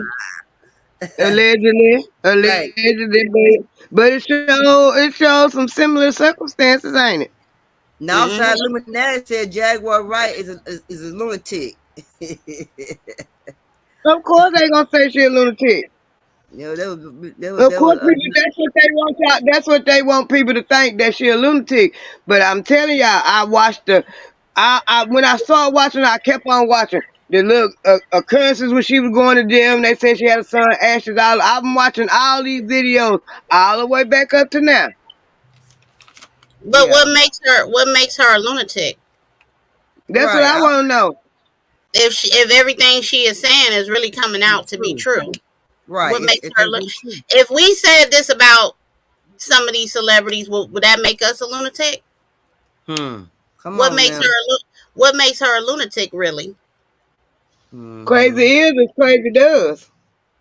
That was far as Gump said.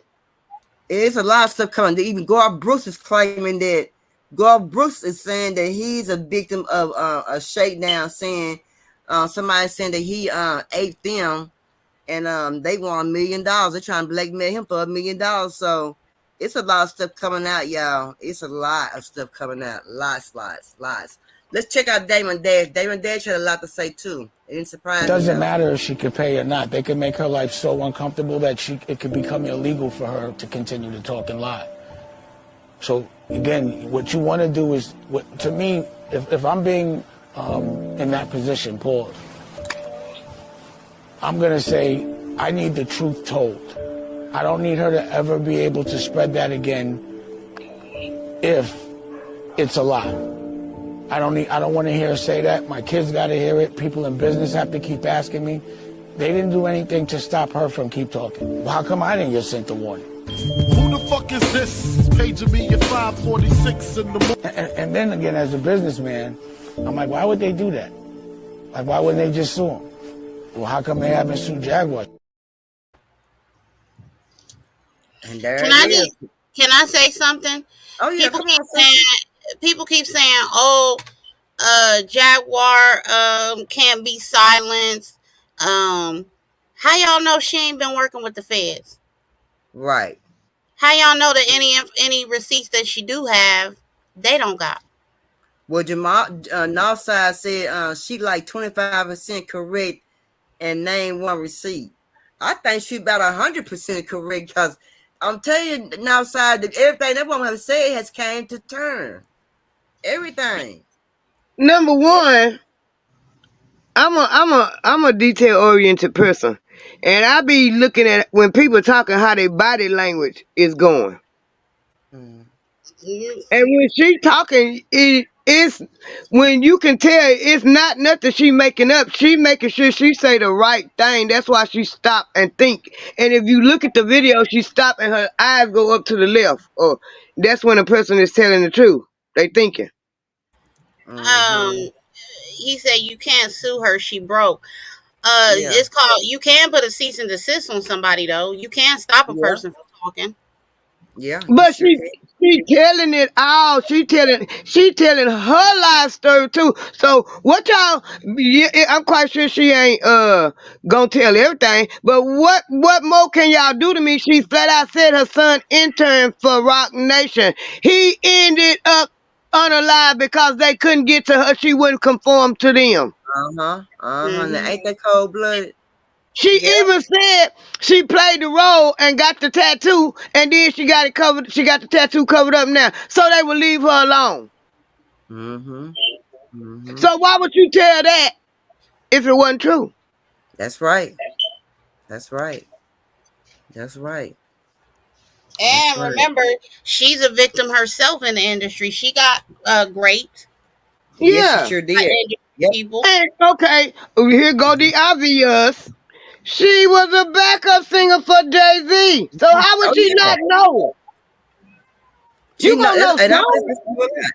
Yeah.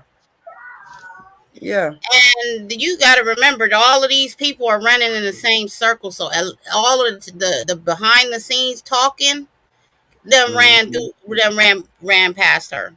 And then not only that, Philadelphia and New York ain't but a train ride away. But a lot of people are saying, "Oh, she act like she been at every event. She act like she been best friends with everybody in the industry." No, not necessarily. But she No. still has a lot of other people that are friends to her that have Right. been very loyal to her. They may not be openly speaking out, but they've had in-depth conversations with her. Oh, That's yeah, and she got some that's speaking out too. Uh, That mafia gentleman that's affiliated with the mafia, he didn't just come out of nowhere. He just recently spoke and said better not she's mess with her. protected. Yeah, she's very highly protected. People don't think she is, but she is. Mm-hmm. And if you think you're gonna come after her, you got to come through me. That's what he said. He ain't no little bitty man. He's a healthy man. So they may have higher up industry people on their side. You don't know who on hers. that's right. And cause he look like one of them old school mafias. Mm-hmm. Mm-hmm. Oh hell no, he was bald head and buff. He was scary. He looked like G.I. Joe. He looked like he didn't come to play no games about Jaguar Wright. And the other one too, the little fat one that was sitting on the couch, her manager, he in the mafia. Yeah. Yeah. So she protected. She well protected. Yep. I remember saying she don't take she take baths in the dark, and people don't never know where she is. She be here, she be there, she be everywhere, and she be out in Louisiana, out here in Texas, Mesquite.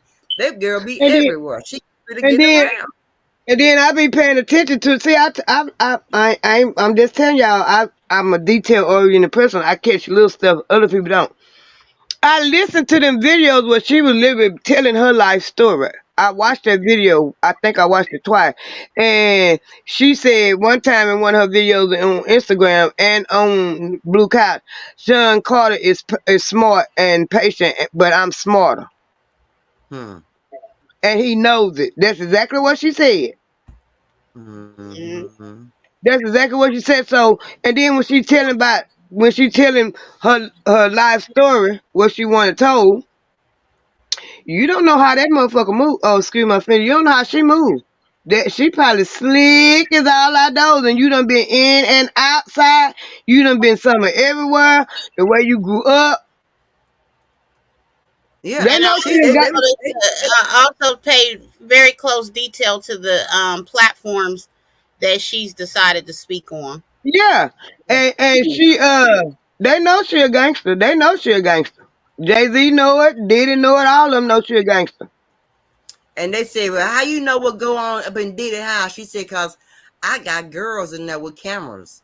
Maybe she said, I got all kind of gadgets with cameras and stuff, she said. Oh, remember, I don't know if you Pap had seen it, but it was like maybe close to real close to when the arrest took place of Diddy.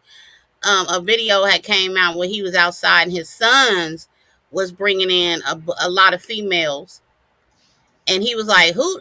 He tried to make it seem like he was a father, like with concerns of who they were bringing into the house because he got daughters there, and he was like, no, these hoochies can't come in here. Da da da da da. He was like, look at them half dressed. He's like, yeah, I got to do these security checks because I don't want these hoochies up and around my daughters. Funny. That's a everyday occurrence. But Jaguar Wright admitted she done been to a Diddy party. Yeah, yeah. Well, now Side said she sang for Jay-Z one time. She lived in Dallas, watched all the interviews of you cross her. She's going to say about or anything about you. She's also hung with people from Carbonation. Well, I think she's just telling the truth myself. I don't think she's telling no lie. I think she did have some people up in there in the Diddy party. This is what I got to get across to people. There's too many aspects to it. She grew up in the music industry. Philadelphia ain't but a train ride from New York. Mm-hmm. She 45 years old. So you got to go back. You got to go back at least 20.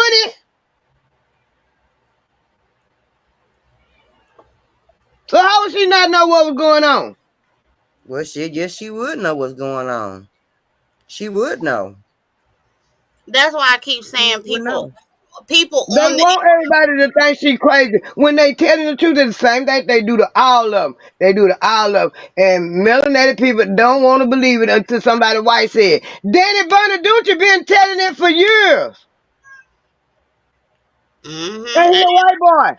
And they did the same thing to him. He said why he got off on drugs. He said why he did all that. Now they bringing it all out that this been going on in Hollywood from beginning of time. Yes, it have. Hollywood, the music industry too. But melanated people don't want to believe it until they hear the white people. Judy Garland from the Wizard of Oz said she admitted it was all this kind of stuff was going on. Want to take it further? Shirley Temple. It's all coming out now. Little Richard. Yeah. All kinds of people. Uh-huh. If you want to be honest about it, so they all can't be lunatics. I'm just saying. And all of them end up drunks, out of the picture, out of the industry, whatever industry they was in, on drugs. But And they then they kind of come with they got going on like that. You can't help but be on some kind of drugs or psych pills or something. You be half doggone crazy. That's why the other day when Brother Tommy said it and he was shedding the light about Beyonce, I was like, oh, I knew it. I said, I knew it. I just couldn't pinpoint it. But I said, I had a strong feeling. And somebody done finally said it. What? About Beyonce? That she highly addicted to drugs and losing her mind. Jaguar Wright told that too. He said Jay-Z keep her high. And He said that. When sold her soul. Which nobody didn't really have to tell her, because if you really pay attention to her and listen to her music, I can't stand to listen to her music. Girl, she turned it like a TT showed me how she turned to another colored woman. Yeah. Yep. The last thing she did that might have been halfway decent, and that was to really get her money up, because she knew what she getting her money from anyway, and that's when she did King. And she knew doing that kind of stuff that you're going to get the black folks money. Well, no, she come out with this country music album. She is looking very pale, thin nose, thin lips, eyes is blue. If you pay attention, a lot of it's very few times they done got close-ups of her. And I said, Perp, look at this. I said, does she look like she did in the 90s and the early 2000s? And Perp said, hell no. I said, yeah, she transforming. She is morphing. And when I started noticing the change, I happened to see a glimpse of one of the basketball games and that her and Jay-Z was at, where they supposed to have been dressed casual. And she wasn't looking right then either. Well, she I don't know when that was. It might have been a couple years back. You ever looked at a person and it looked like the life been drained out of them? Yes. Like they look soulless. Yep. Yeah, she looks very soulless to me now. And I don't know if that's because they they want her to look a certain way in the photographs, but it's like I ain't heard about the lawsuit. Yeah. Well, the lawsuit basically says she a witch. Yeah, we've been saying that. We've been talking about that. Well, that's basically what I was referring to when I did my live. My last live, the symbolism, she's big on that. She literally has portrayed every last one of the four horsemen mentioned in Revelation. She's depicted them in her videos or some form or fashion. She's depicting that. She's depicted that. Isn't that something?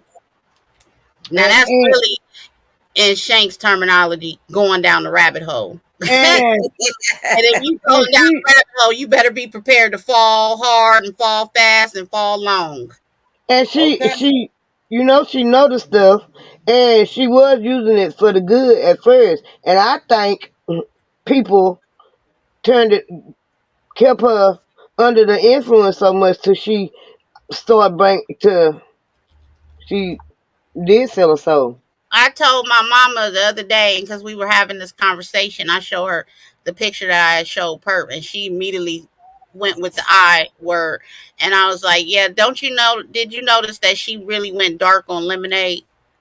Mm-hmm. A lot of people thought she was talking about being cheated on by Jay-Z and the early parts of their relationship. And she spoke a little bit about that, but that ain't really what that album was about. Yeah, and Jaguar Wright said that was pertaining to the young lady that ended up dead that was going to tell that she was pregnant by Jay-Z. That white woman, No, Karen this White or is. something. I No, don't know. because we know who Becky with the good hair is. We So figured I that know. out. Becky with the good hair clap back. The There's woman that another died, lady. the woman that died here not too long ago, You just said with the aneurysm. you said her name, Perk. She was his assistant. Karen White. Yeah. Yeah. Hey, peoples. Hey, pretty black. But it's another woman too. But I think I knew Pep time. It's another woman that he was dating. Her name was something, and they did her the same way they tried to do her the same way they did Kim Porter. I can't think what that woman's Yeah. name, but I can't think her name. I ain't know if we know Karen White. I might have would have remembered that. it's But something else. It's some kind of strange name. But yeah, I know you're talking about though. Cause she called the girl friend. One was Diddy woman and the other one was Jay-Z woman. And the one that was Jay-Z woman was gonna tell it. And she Was she wanted to gonna keep write a the book? baby.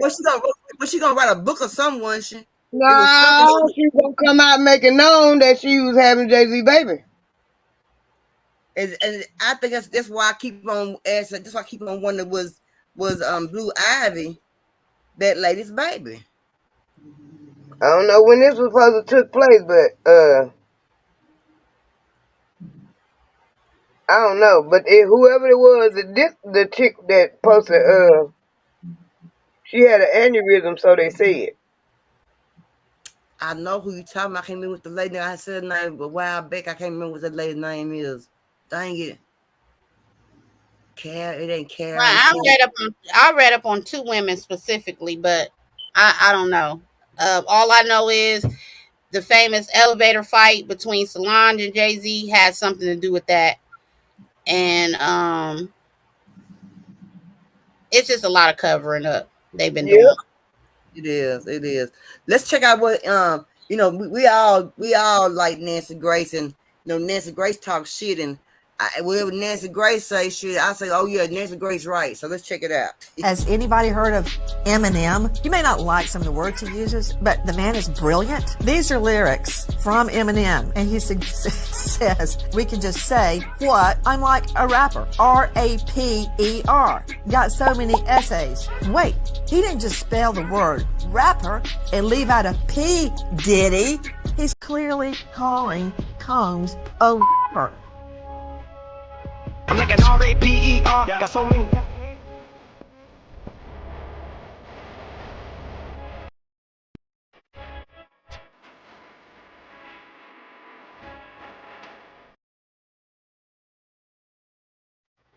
What y'all think about that?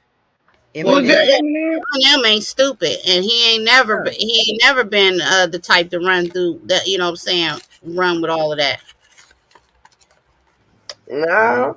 He come from very humble beginnings. I know a lot of them have, but he really embraced where he came from and who he was. Yeah.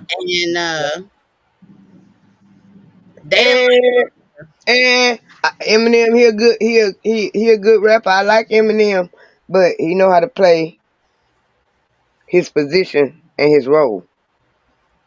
I like Eminem too, because he stayed out people's way.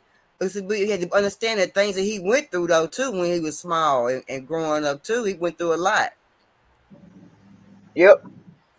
So I like Eminem, and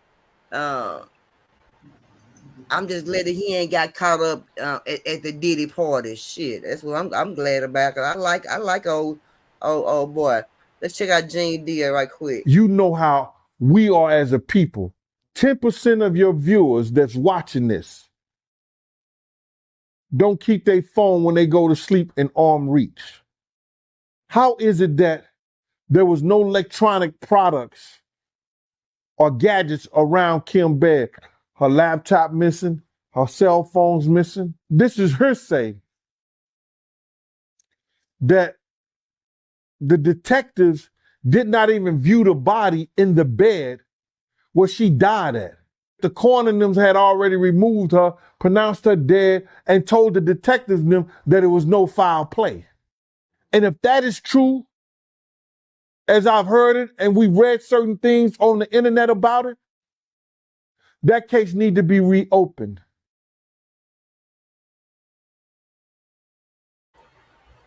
It sure do need to be open. Kimora went and got her devices. Huh? Kimora went and got her devices. Yeah, but how did they not? Okay, autopsy. They didn't even check the bed or nothing. They just went by what they say that by being Diddy. Of course, he got somebody in his corner, and stuff like that, and say what he want them to say, and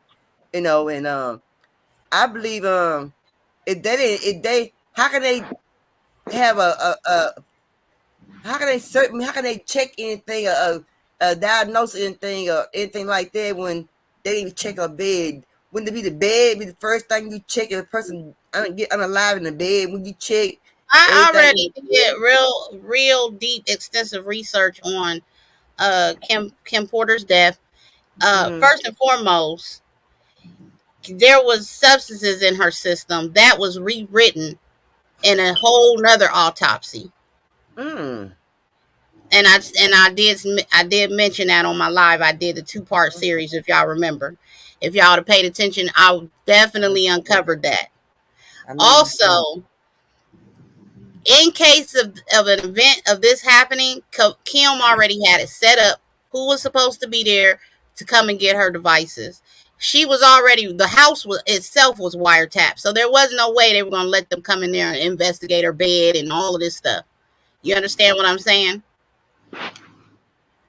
So obviously there were people working, and remember I told you the same people that would comment and stuff under her posts when she would be putting up them cryptic messages on her IG page are now the same ones coming forward with Christian Combs and saying, Quincy, is it Quincy or is Quincy? Saying that all of this is alleged, it's not true. She never wrote a book. She never put her words into a file for it to become a book. She never told friends of any abuse or any traumatic situation with Diddy. So those people were working with Kim. Yeah.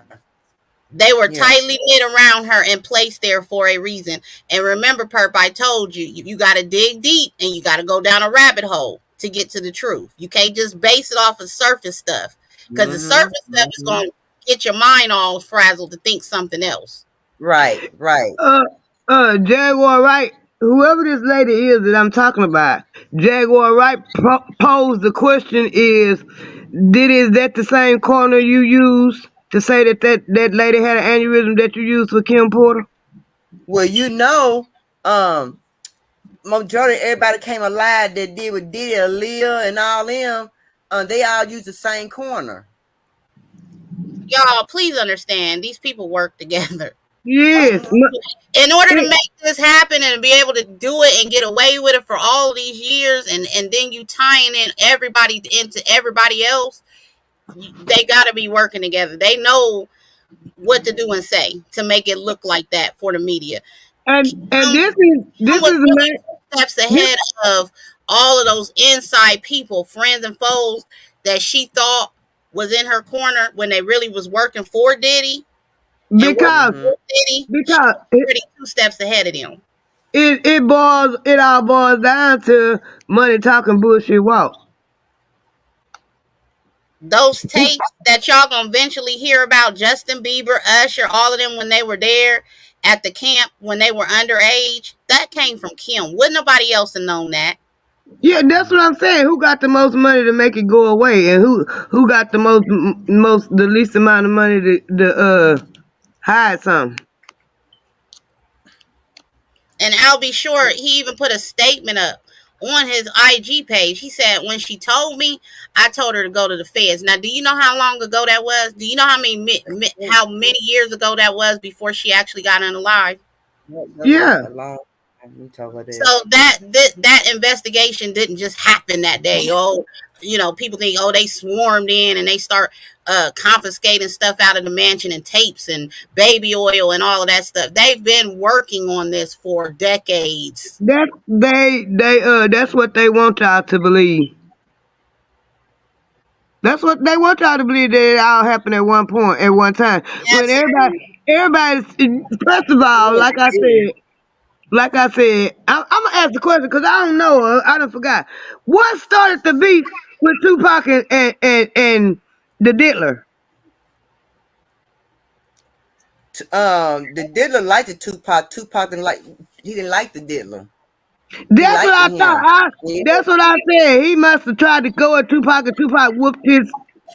If you ask me, I think it was jealousy, and I think it was because y'all even said, I think on a couple lives back, how he was trying to wear the same clothes as him, date the same women as him. I think it was he wanted to mimic him in some kind of way. He was. That's what he was doing. He definitely was doing that. And ain't none of us dumb enough to believe that all these people getting unalive and they young and this stuff is just happening. Yeah, and you just steady going on living your life. It's time to pay the piper. But 50 Cent and Diddy started feuding following the release of the 2006 diss track, "The Bomb," in the 50 Cent accused Combs of having something to do with the unaliving in the 1997 murder of the Biggie. So it was a song came out, and that's what made 50 Cent and Diddy get into the diss track. Did y'all hear that song? Who put the song out? Who put the song out? 50 Cent did. Okay, but 50 had already said Diddy called him and offered to take him shopping, and he turned him down. 50 Cent and Diddy started feuding following the release of a 2006 diss track, "The Bomb." That's when they made it known. 50 Cent told it. 50 Cent told it. He said Diddy called him and offered to take him shopping, and he said, "Man, I don't need to take you shopping." He turned him down. No, that might have been one part, but the part was 50 Cent said Diddy started feuding following the release of 2006 diss track, "The Bomb," and 50 Cent accused Combs of having something to do with the unaliving in 1997 murder of Biggie. They both have since then went back and forth with drawing Billy up as they both represented the rival vodka brand. 50 is making a documentary about the accusation against the disgraced star. Also, people are saying that this is a story with significant human impact. Where'd she go to? She dropped down. Oh. Perp, when did the Quad Studio shooting happen? In I want to say 94. It was 94? 95, 96. Okay, 96 is when they had it, when they did it, when he was at the premiere at the 94 is when the Quad Studio shooting occurred. What was the connection between the shooters and Diddy? Have you all Death Row? When the Death Row? No. The shooting happened before Tupac signed with Death Row. No, you said what happened? You said what's the correlation? What's the correlation between the shooters at the Quad Studios and P. Diddy?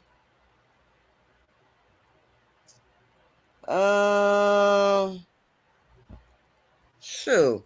I guess was where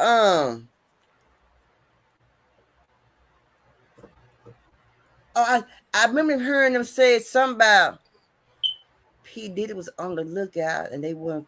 Let me think. I remember say like when before the shooting happened, P. Diddy was going back and forth, mixing a bunch of girls, making a bunch of accusations, and Tupac was something. I don't know, TT. I don't recall. I don't read so much. I don't recall. All right, let me pull it up for you. You back, Pap? Pap? Pap? Oh, she You got yourself on mute, girl? She's on mute. Okay. So there is actual footage of Tupac discussing Sean Diddy Combs' possible role in a shooting 2 years before his death that has resurfaced online. The iconic rapper was shot 5 times during a robbery at Quad Studios in Times Square on November 30th, 1994. In an April 1995 interview with Vibe magazine, Tupac alleged that Combs orchestrated the attack. In the interview clip, which was reposted, Tupac says, he was asked, do you think Puffy was involved in the shooting? Oh, yeah, he said, yeah, most definitely. Mm-hmm. I remember that, TT. The rapper responded, only they can answer that, explaining he had his own views but wouldn't defame them as they had done to him. I believe so. I do believe so, Tupac stated, adding, I have proved things that I can say that will back up my claim, but said it wasn't something for the public to know. It's between me and him, and only he knows. Tupac agreed to feature on a track by rapper Lil Sean on the day of the shooting, but he admitted he had concerns about his safety before entering Quad Studios. As we're walking up to the building, somebody screamed from the top of the studio, and that was Little C's, Tupac recalled in the 95 interview. That was Biggie Sideman. That's my homeboy. As soon as I saw him, all my concerns about the situations was relaxed, he said. Reassured, Tupac and his crew proceeded into the building, but as they neared the elevator, he noticed a group of men he initially believed were associated with Biggie. However, things quickly took a turn when Tupac realized they weren't part of Biggie's security team. Even Biggie's homeboys loved me. Why don't they look up? I pressed the elevator button, turned around, and that's when the dudes came out with the guns, 2 identical 9mm, he remembered. He was told not to move, and everybody was told that was with him was told to get on the floor. You know what time it is, run your S. I was like, what should I do? In a disturbing twist, okay, so after all of that happened, in a disturbing twist, Tupac said he found Combs, Biggie, and others in the studio.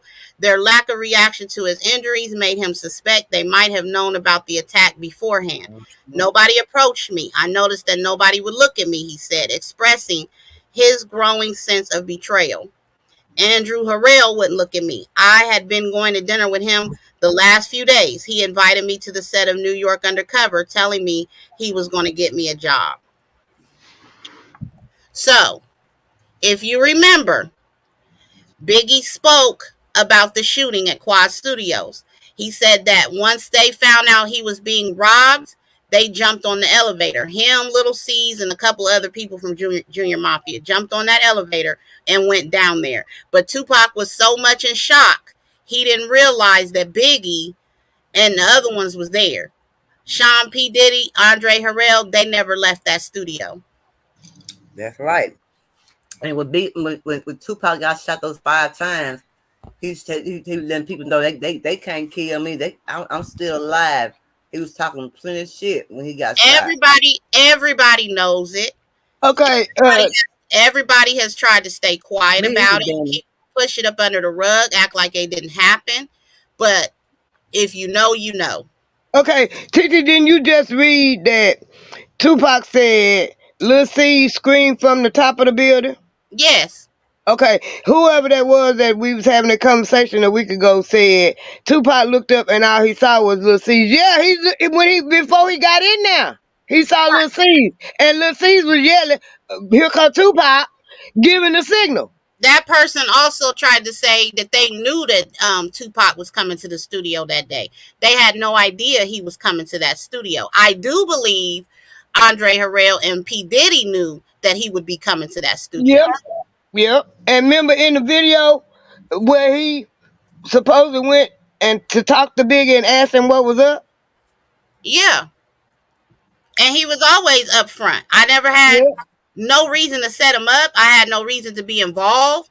And all he had to do was call him and have a conversation with him. Suge Knight is the one that was preventing Tupac from having a conversation with Biggie. Yeah, I know. And on Biggie's side, Diddy was keeping on Biggie's side. Diddy was keeping him from having a conversation with Tupac. Yeah, I know. Cause Diddy was a hater, and that's the reason why I do believe, in my opinion, that he had something to do with Biggie too. Cause they said he had, like they already got life insurance pots on him.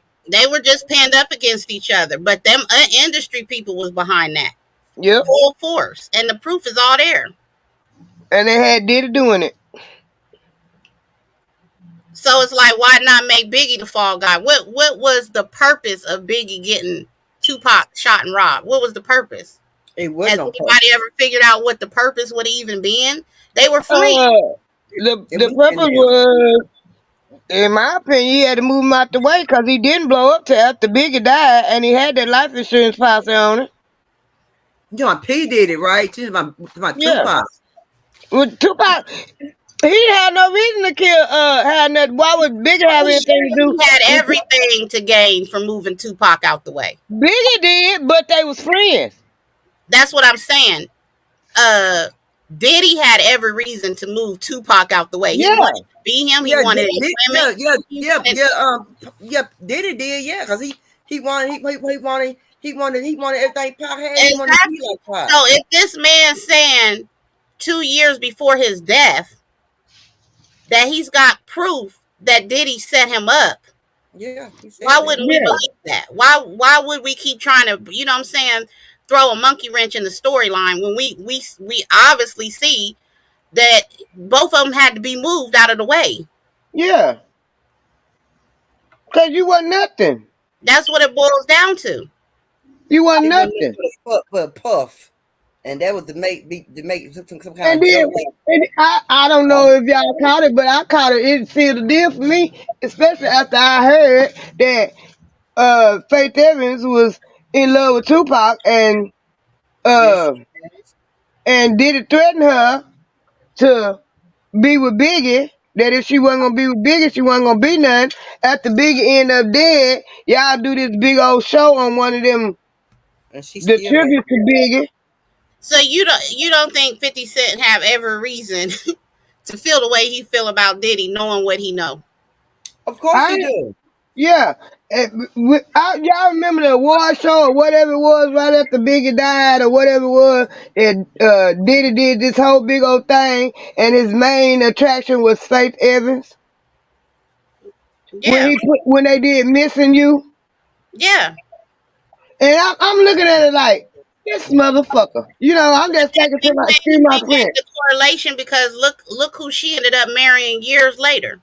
Yeah. Stevie J, and that was Diddy right hand too. Right. That was she married up with some trash. But I'm gonna tell y'all to keep going down the rabbit hole. But did I tell you? I don't know if I told y'all. Do y'all remember how Diddy met Kim Porter? She was from what I read, she was working the front desk at what was the record label called that he's underneath? She was working for Andre Harrell. Yeah, she was working for directly under Andre Harrell. Yep. She was the secretary, basically. Yep. Me, Danny. Mm-hmm. And he was an intern. Okay, so Tari said, "Oh, hey, Tari, where you been?" Tari said, "Puff showed up with Jimmy Henchman, and Jimmy Henchman people robbed and shot Pac. Pac knew Puff set it up, so Pac was like, F it, the whole bad boy crew." Yeah. Mm-hmm. Pretty much. Mm-hmm. And remember, Suge Knight, that famous video of him getting up on the stage and was like, if y'all don't want y'all producer, writer, all in the videos, dancing and all that, come to come to Death Row. Mm-hmm. They I knew wouldn't let then. it. You Right. got a thorough handle on your people, and you robbing them blind, and you pimping them out, and everything else that come along with that. Mm-hmm. I mean, you talking They. about the biggest whistleblow on Bad Boy, and then you see Mace leaving. You see all of these people leaving the label, and you And then, like, if you, like you said, going down the rabbit hole, if you really think about it, Suge Knight might have been a motherfucker, and excuse my friend, he might have been really ruthless, and Diddy might have had to move him out the way. Cause your only real rival in the record business was Death Row. And once Suge Knight got Tupac, now what? Yeah, I can't compete with the West Coast boys. I'm sorry. yeah, that was a big rivalry. That really was, and people thought it all stemmed between Biggie and Tupac, and it really was so much bigger than that. Yep. Mm-hmm. Cause it So wasn't they no see. rivalry at first. Cause Suge Knight was hanging folks off balconies too, and threatening them and stuff too. Yeah. Suge Knight was a beast though. He was But a beast for years though. I'm not to take up for it because he was a beast, but he admitted it and everybody else admitted it. He was Yeah. in the game. Oh He yeah, was he in the game. was. Much so. Girl, Yeah, And he decided to become a businessman and do the record because they said Suge at first was the muscle and the money.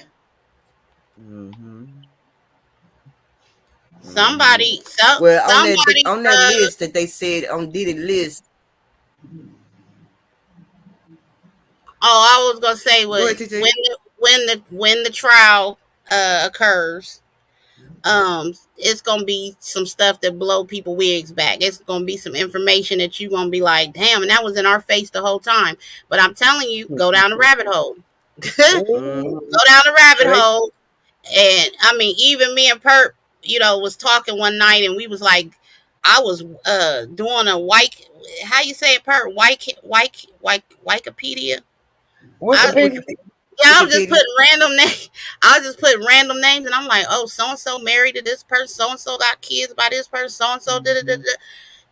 Connecting the dots. Yeah. Connecting the dots, and I mean, I'm talking about real big music executives. Yeah.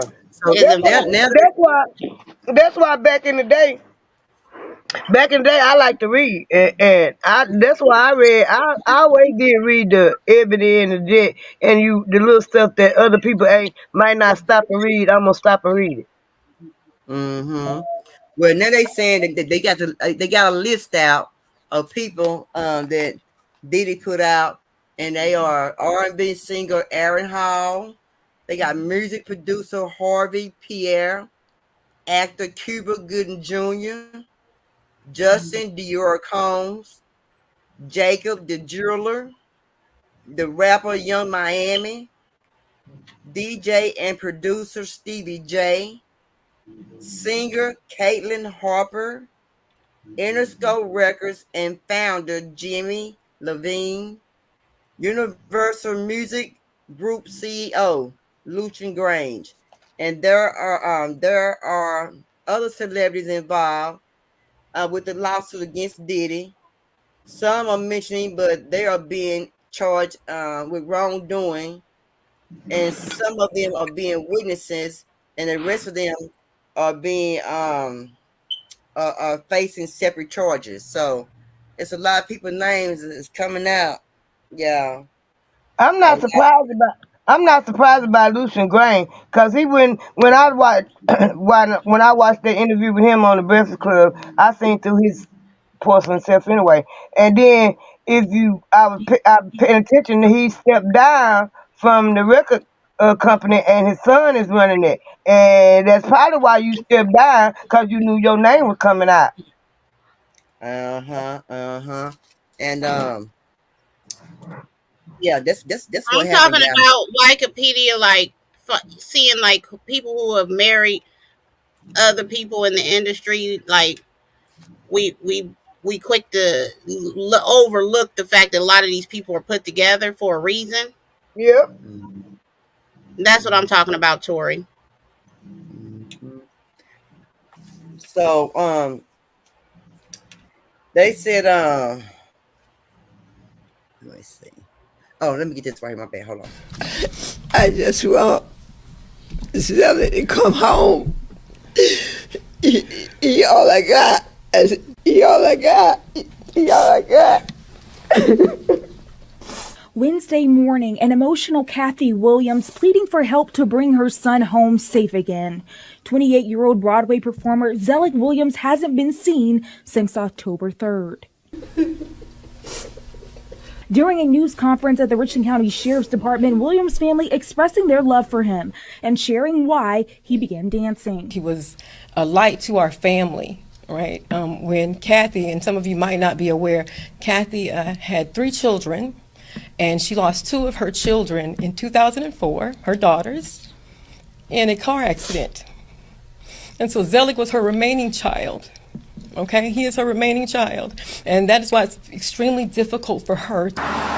The search for Williams is still very active. Tuesday afternoon, Richland County deputies searched the Palmetto trailhead where Zelig Williams' SUV was found with no evidence of a crash and all of Williams' belongings still inside.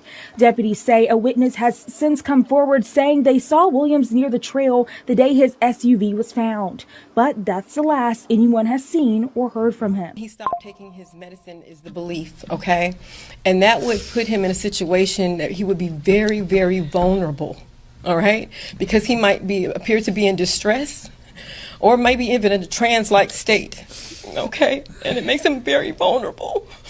So we beg you to please pay attention and bring him home. In Columbia, Misharia Adams, Watch Fox News, Local First. So what y'all think? He was at home, and I'm thinking he must have had some company, y'all. That's what I'm thinking. He must have had some company. That's what I'm thinking.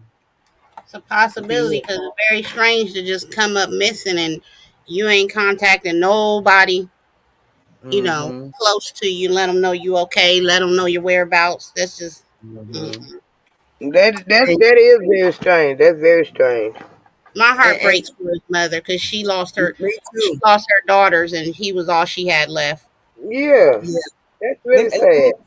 Let me just say this: you men's on this next subject, you men's when a woman tell you no, or if a woman don't want to give you her phone number, how dare you get mad at her? How dare y'all want to call a woman B's and H's because she don't want to fool with you? Every woman don't want to fool with a man that's not their type. Check it out, y'all. These folks, we're gonna talk about this. These folks lost their damn mind.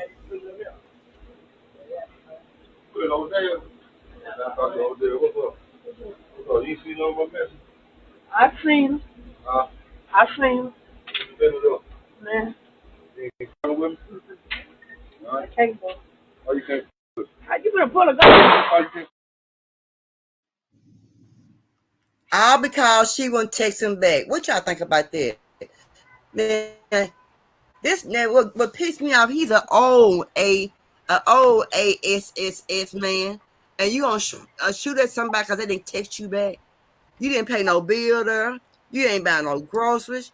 We already know she ain't your woman. She must have want food with you. So why take it to another level where you want to just shoot at a person because they don't want to text you back? I don't understand. And you men need to get together. Y'all need to get y'all better. What is wrong with these folks? I don't know, but that's really stupid. That's stupid. That's stupid. You know, I can't take when I was rejection. young, I had to get mad because, yeah, I seen people get mad because a girl wouldn't give them their phone, so call them B's and H's. Why? She don't want to fool with you. She don't want to fool with you. Why men can't accept that? And that's her right to not fool with you. There's something wrong with him, mental illness. Right. You know, he may be one of the men you bring in the house. He may be one of the men that beat you up and beat you and your kids and have all y'all scared up in the house the way he just did that lady. It's despicable. I won't fool with folks like that. It's sad. And it didn't make him look good. And I hope nobody didn't start laughing outside with him because it wasn't even a funny matter. I know. So y'all, Chicago. They had 3 people got unalive and 8 of them got hurt at a trail ride, y'all, for a homecoming game. Now, why would you have a trail ride for a homecoming game out of all things, y'all? Because y'all know certain things can make a horse go wild. Certain noises and certain things can make a horse go, can get out of hand. Yeah. So why would you have horses at a home why would you have a homecoming for a trail ride for a homecoming? I didn't understand that. But I also want to say before I get off here that the migrants is no longer guaranteed a bed in Chicago. Y'all done got tired. And I was wondering when y'all gonna get tired in Chicago. I was wondering when y'all gonna say enough was a doggone enough. So they're saying now the migrants no longer guaranteed a bed in Chicago, and they could be evicted because the mayor is cutting back on the shelters. Do y'all know they had 13 migrant shelters in Chicago, y'all? They put up 13 shelters for migrants. Can you believe that? Well, I'm really not surprised by Chicago's response to the migrant issue because they've been raising hell for over a year. So, and they've been very vocal about it. Even amidst all of their, their crime rate being high and all that stuff. That ain't why they did it. That ain't why they did it. I know that's not why they did it, but I'm not surprised that they are trying to get them the hell up out of there. Yeah, and they said they had 5,000 migrants living in Chicago shelters with at least 1,200 to face evictions come January because they got new rules. And then they saying starting today is Tuesday, right? They're starting today. Only migrants who have been in the city for 30 days or less will be eligible for a bed in one of the migrant shelters in Chicago. But how can you come up with 13 doggone shelters and you can't come with 10 shelters or 8 shelters or 6 shelters for the homeless people that's out of the doggone streets all over the United States? But 13 shelters in Chicago? How you get 13 shelters in one city? I know they have everybody coming there and dropped out, but 13, I didn't know no 13 shelters, y'all. I swear to God, I didn't. That's a lot of shelters. TT, why they doing it? Doing what? Getting all them migrants out them shelters. Cause Trump said he gonna send them back.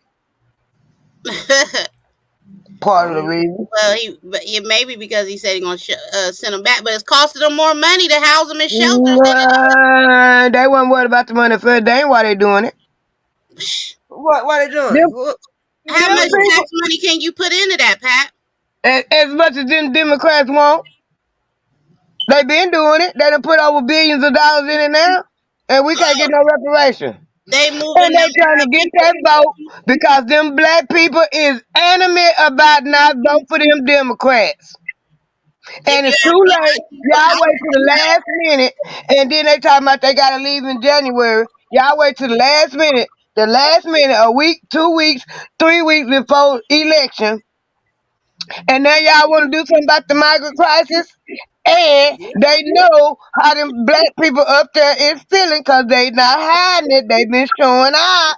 But Pat, all they doing is moving them out of the inner city and making these other little smaller cities bring them in. And then all they doing, they buying them houses. And giving them housing and everything so else. That's just a ploy to try to pat the black people on the back of their head, and on the back of their head, on top of their head. Yeah, okay. See, we ain't taking them out. We letting them out. They gotta go. Yeah, but what you doing? What you doing outside of that? Whatever you doing, because they already been affected by them being there. That's what I'm saying. What? That's what you doing now. But what you doing outside of that? That I ain't getting. I ain't been getting. It's too late. It's too little too late now.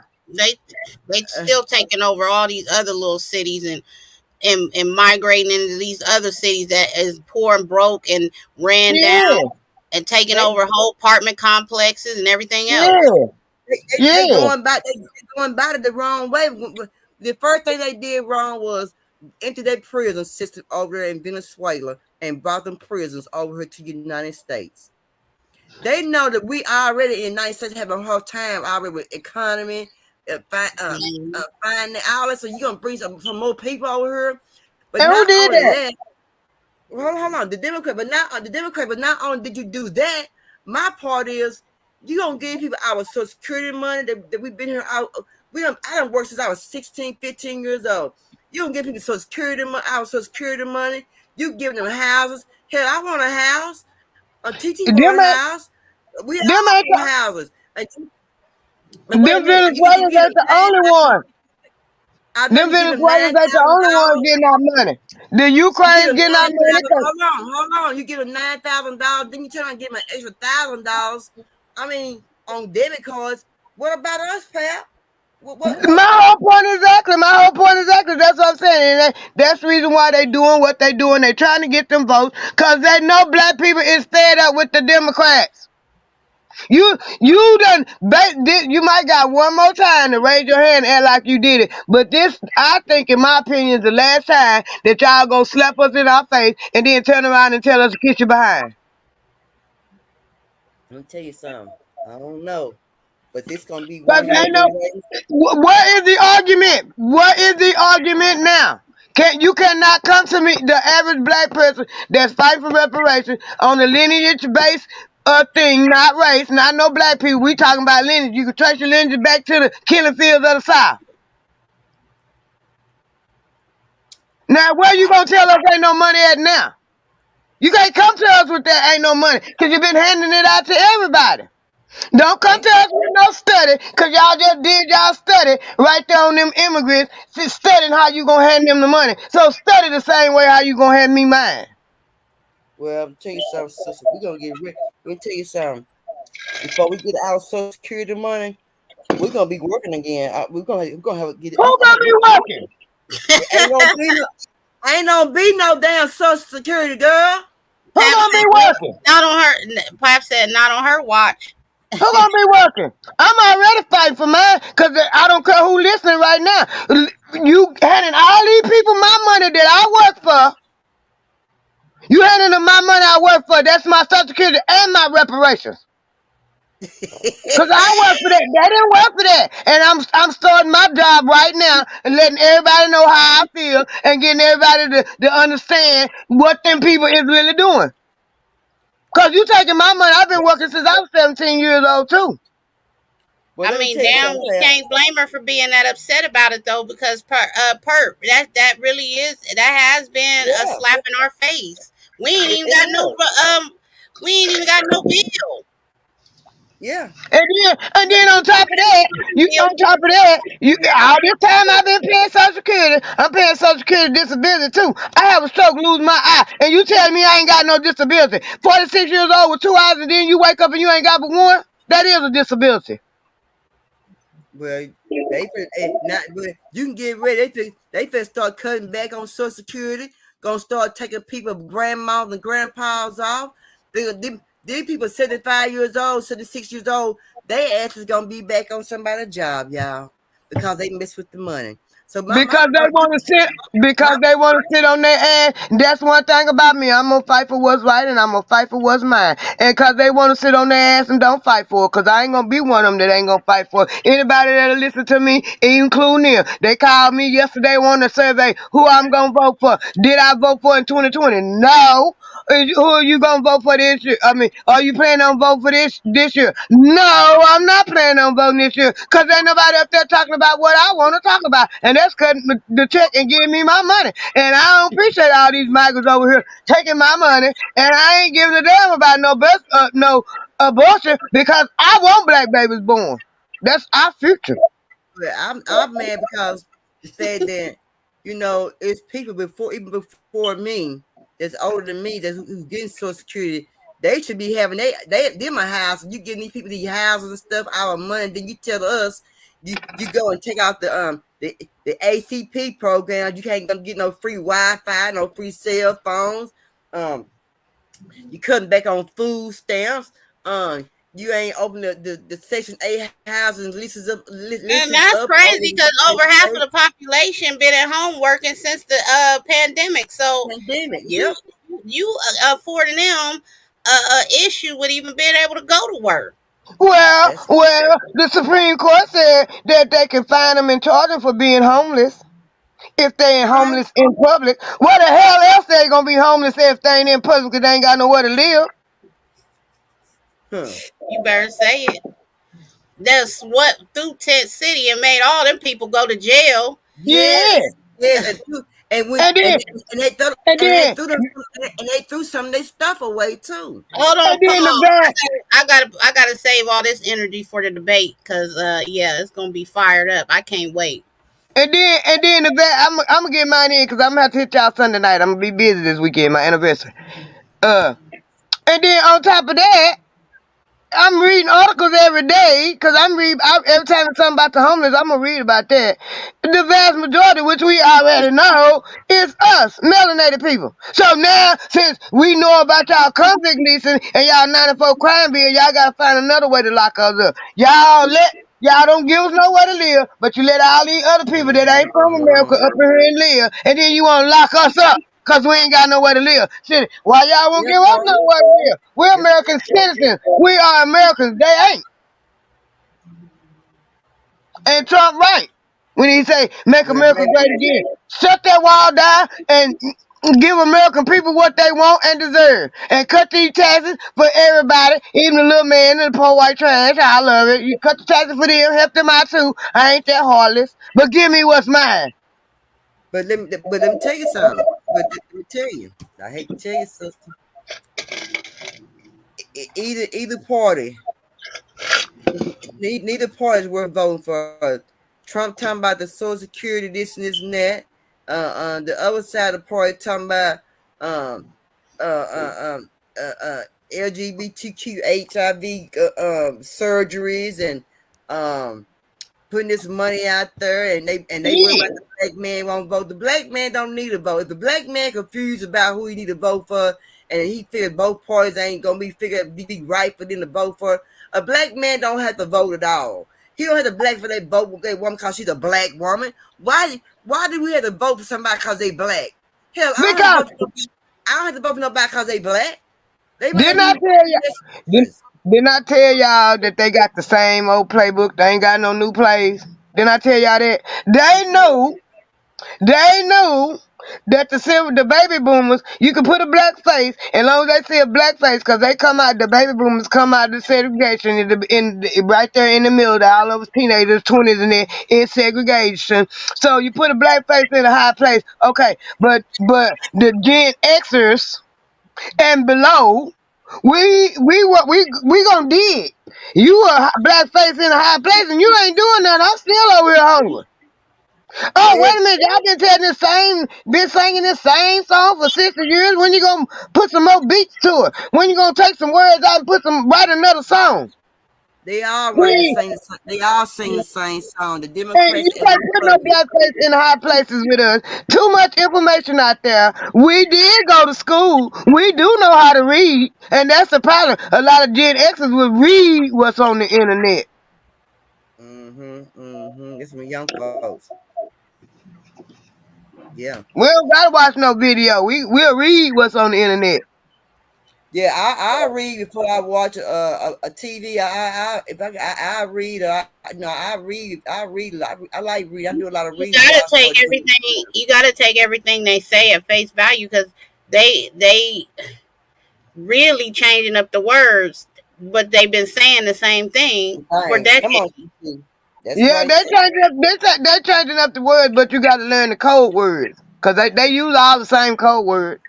I just said that the other day, didn't I? I said, look out over there whispering, thinking we ain't gonna figure out what they talking about. Yeah.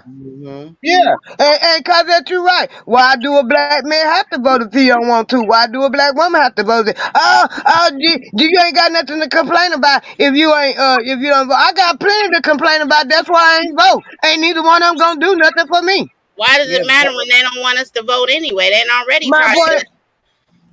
They take the black vote for granted. They just, cause the black people we were raised, all of us, and since the civil rights, vote Democratic. You a Democrat. You a Democrat. The Republicans ain't gonna do nothing for you. They racist. The Democrats racist. But you know, that's how we were raised though too. When we were young, Democrat. That's because that's all our family knew was Democrat. They didn't know nothing about vote for no. They knew not to vote for no Republican. They all figured that they was all told Republicans wasn't good for them. So we all voted Democrat. We all That's grew right. up voting Democrat. That's the problem. They did not do no research. They was told the Republicans weren't no good for them. And they could put symbolism out there, like the civil rights. Okay, one of the biggest races it was. Lyndon B. Johnson. I'm going to sign this and let y'all get over here with us. And of course, we're going to get over there with y'all because now y'all can get some even more of our money because it's law now. Because we're going to run over there and spend our money with y'all still staying over here. Just because we can go over there don't mean we got to go. Oh, so we just appreciate that Democratic President Lyndon B. Johnson for segregation. And look what it got us. Nowhere. We didn't get nowhere. We didn't get nothing. We didn't get nothing. So that's why it's important for the young folks to start standing up and not just going to vote, you know, cause your mama voted for Republican, cause your daddy voted for Republican. It's right for them to stand up on their own who they want to vote for, what they think is right for them. That's what, you know what I'm saying. They ain't like we was. Cause all we knew was Democrat. We did what our mama and them did. But now these young folks, you know, they can reach out and they say, well, I ain't gonna vote for Democrat because my mama did. I'm vote for Republicans, or I ain't gonna vote, or you know, whatever it might be. You know what I'm saying? Yeah, I'm gonna say this, and I'm gonna show you an example of symbolism, and I'm gonna call it a night. You got the current president administration up there. You want to do a Emmett Till lynching act, and you let the woman that set Emmett Till up to be unalive maliciously. You let her go to her deathbed. Oh yeah, she gone in peace. And then you look around here, and they steady hanging out black men from trees. So what good was a Emmett Till lynching act? Nothing really, because it ain't saving nobody. I'm gonna be honest. It ain't a crime bill, and it came so late. It came so late after his unaliving. That didn't make no sense. And then they done went and wrote a tell-all to a magazine and admitted to what they did to Emmett Till. Yeah, like, that's what I'm saying. That's what I'm saying, TT. They they using the same tactics, the same playbook. You did that Emmett Till lynching act because these people, the melanated people, stood up. There go Carolyn Bride. Here go the one for her arrest. Y'all need to arrest her. 50 years later, we steady hollering about it. But you give us an Emmett Till lynching act, symbolism. Because half the melanated people ain't going to take time to read what it say, and it probably don't say much or nothing. You right. That's symbolism. Let me show this last video, y'all. Y'all know the Ferris boat turned over, it flooded or something happened. I don't know what happened, but I got some thoughts on that too. Okay, hold on. Let's look at that. I mean, it made me cry. Hold on, y'all. But y'all cry now. Good morning. As he said, my name is Regina Brinson. I was one of the ones that, as we were getting on the gangway, I realized that a very dear friend of ours was still way back on the dock. And I turned around and I said, I gotta go get Miss Collada. And I went back to go get her. And when I went to go get her, she said, I can't walk. You're gonna have to push me. And I told her, I say, the nurse in me is telling you that's not safe for me to push you on a walker. You can tumble over. I pushed her about 2 steps and I realized, I said, I can't do this by myself. So I called my uncle that was already on the gangway behind my mom, and I called him and I said, Uncle Bubba, I said, come and help me. And he came back and he helped me. And I said, you hold on to the front of the walker, you pull slowly, and I push slowly so the walker wouldn't turn over. And we did. And when we got in the middle of that gangway, I heard a crack. Then I looked, and all I remember is releasing the walker, and Miss Carlotta just fell straight down in the water. And I looked up and I said, oh my God, what is happening here? All of us ended up in the water. And the currents just pushed probably about a good 10 of us away from the ferry. It just pushed us and pushed us and pushed us. And I was like, oh my God, what is happening here? And then I realized I saw my uncle. And I said, Uncle Bubba, grab my hand. And he grabbed my hand, but he grabbed my shirt too. And he kept pulling me and pulling me and pulling me under the water. And I kept saying to myself, oh my God, I'm gonna die. I'm gonna die. I had to take his fingers one by one and peel them off of my shirt.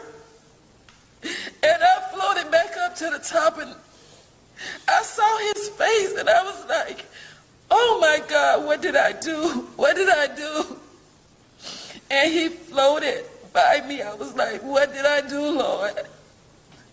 It took everything out of me to just make it to land. I can't even tell you. I was in the middle of that water. It wasn't nothing but God's grace for me to make it to land. And I didn't swim. I did not swim at all. I tried not to panic, and I asked God to give me strength to make it. I knew just to keep my head above water and just move my legs and my arms, and that's what I did. And when I got to land, I just collapsed. I collapsed. I couldn't do anything. And then someone came, and they pulled me up on the shelves. And I just laid there, and I laid there, and I laid there, like semi-unconscious. I just was like laying there for a very long time. And then someone ran over to me from the dock and said, I'm a nurse. I'm going to turn you over on your back, and I'm going to beat you in your back. And that's what she did. And I started coughing and bringing up brown water out of me, still coughing and bringing up brown water. Could barely talk, could barely breathe. And then I realized, I was like, oh my God, my mom doesn't know if I'm alive, if I'm dead or alive. So then I asked her, I said, can you call my mom? And she tried to call my mom, but of course my mom didn't answer. My mom didn't answer because she was hysterical, because she didn't know what was going on with me or my uncle. Then I said, the only other person I remember a number at that time was my daughter. I said, call my daughter. And they called my daughter, and they said, your mom was in the water. She needs you to call Tracy. Call Tracy. Tracy didn't answer because they were all panicking on the ferry. It seemed like it just took rescue them forever. I guarantee you forever. We were on the other side of the island. It just took them forever. I just heard people running by saying, he's dead, he's dead, he's dead. Rescue wasn't even there yet. And I was like, oh my God. I kept asking about my uncle. Where's my uncle? Where's my uncle? No one could tell me anything. And the next thing I knew, they were transporting me to the hospital. I didn't even know what hospital I was going to. I was just there. I was just there. Regina, this is so hard because when I first talked with Regina, with Attorney Jackson, the one thing she kept saying, I tried to help him, I tried to save him. She was trying to save her uncle, but in trying to do so, both of them were going down. And she said, I don't know what I could have did, Attorney Crump, to help. He was pulling me down, and I knew we both were going down, and she said she had to remove his hand, and she still has nightmares throughout the day about seeing his face. And so the one thing I continue to tell her is this is not your fault, and this is the fault of those who were supposed to make sure that that gangway was safe for people to come and cross it. You are a hero to try to help Miss Carlotta and to try to help your Uncle Isaiah. So I know you continue to doubt everything about that day, but just know from us and all the community, you are a hero for your uncle and for everybody, and we're praying for you. The community, the country is praying for you.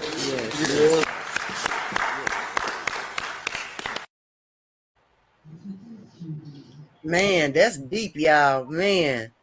Woo, Lord Jesus. What y'all think there? Y'all quiet. Y'all quiet. My sisters is quiet. My queens is quiet. What's wrong with you? About queen? I did a little digging. Okay. Cause when they said where it was at, that I already put my ears up. I mean, where I see the article coming from in Savannah, Georgia, they put my ears up because that's where my daughter at. Oh, okay. And then when I got to reading about where it happened at, I started putting two and two together. Okay. Them black folks on that island they was going to is mainly owned by them black folks. And they've been fighting them for the longest because they've been trying to raise. I done seen them. I seen a couple of videos back when I saw the area. I started thinking about what I had seen because I watched little stuff like that. And they had been fighting them for the longest. They trying to raise the property taxes so people that already done sold their land, the black people, so them Portsmouth people can go there and build houses, and they raise the taxes up on the property over there. So it's their way of gentrifying them melanated people off that island, because most of the melanated people on that island, they say the Gullah Geechee, and them people was headed to a festival. I kept on reading. I kept looking for some more articles, and two of them said the same thing.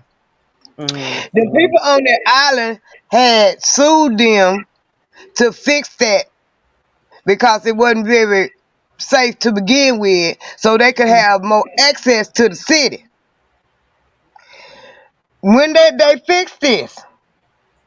2022. They fixed it. They fixed that gangway in 2022. Okay. What's the name of the island? I want to say, I might say it. Sapelo Island. Yeah, like that? Sapelo Island. Yeah, that's it. That's it. Because I was saying Sapelo Island, so I might have been saying it wrong. Right after Georgia. But that's it. Right after Georgia Atlantic water. Yeah, right there.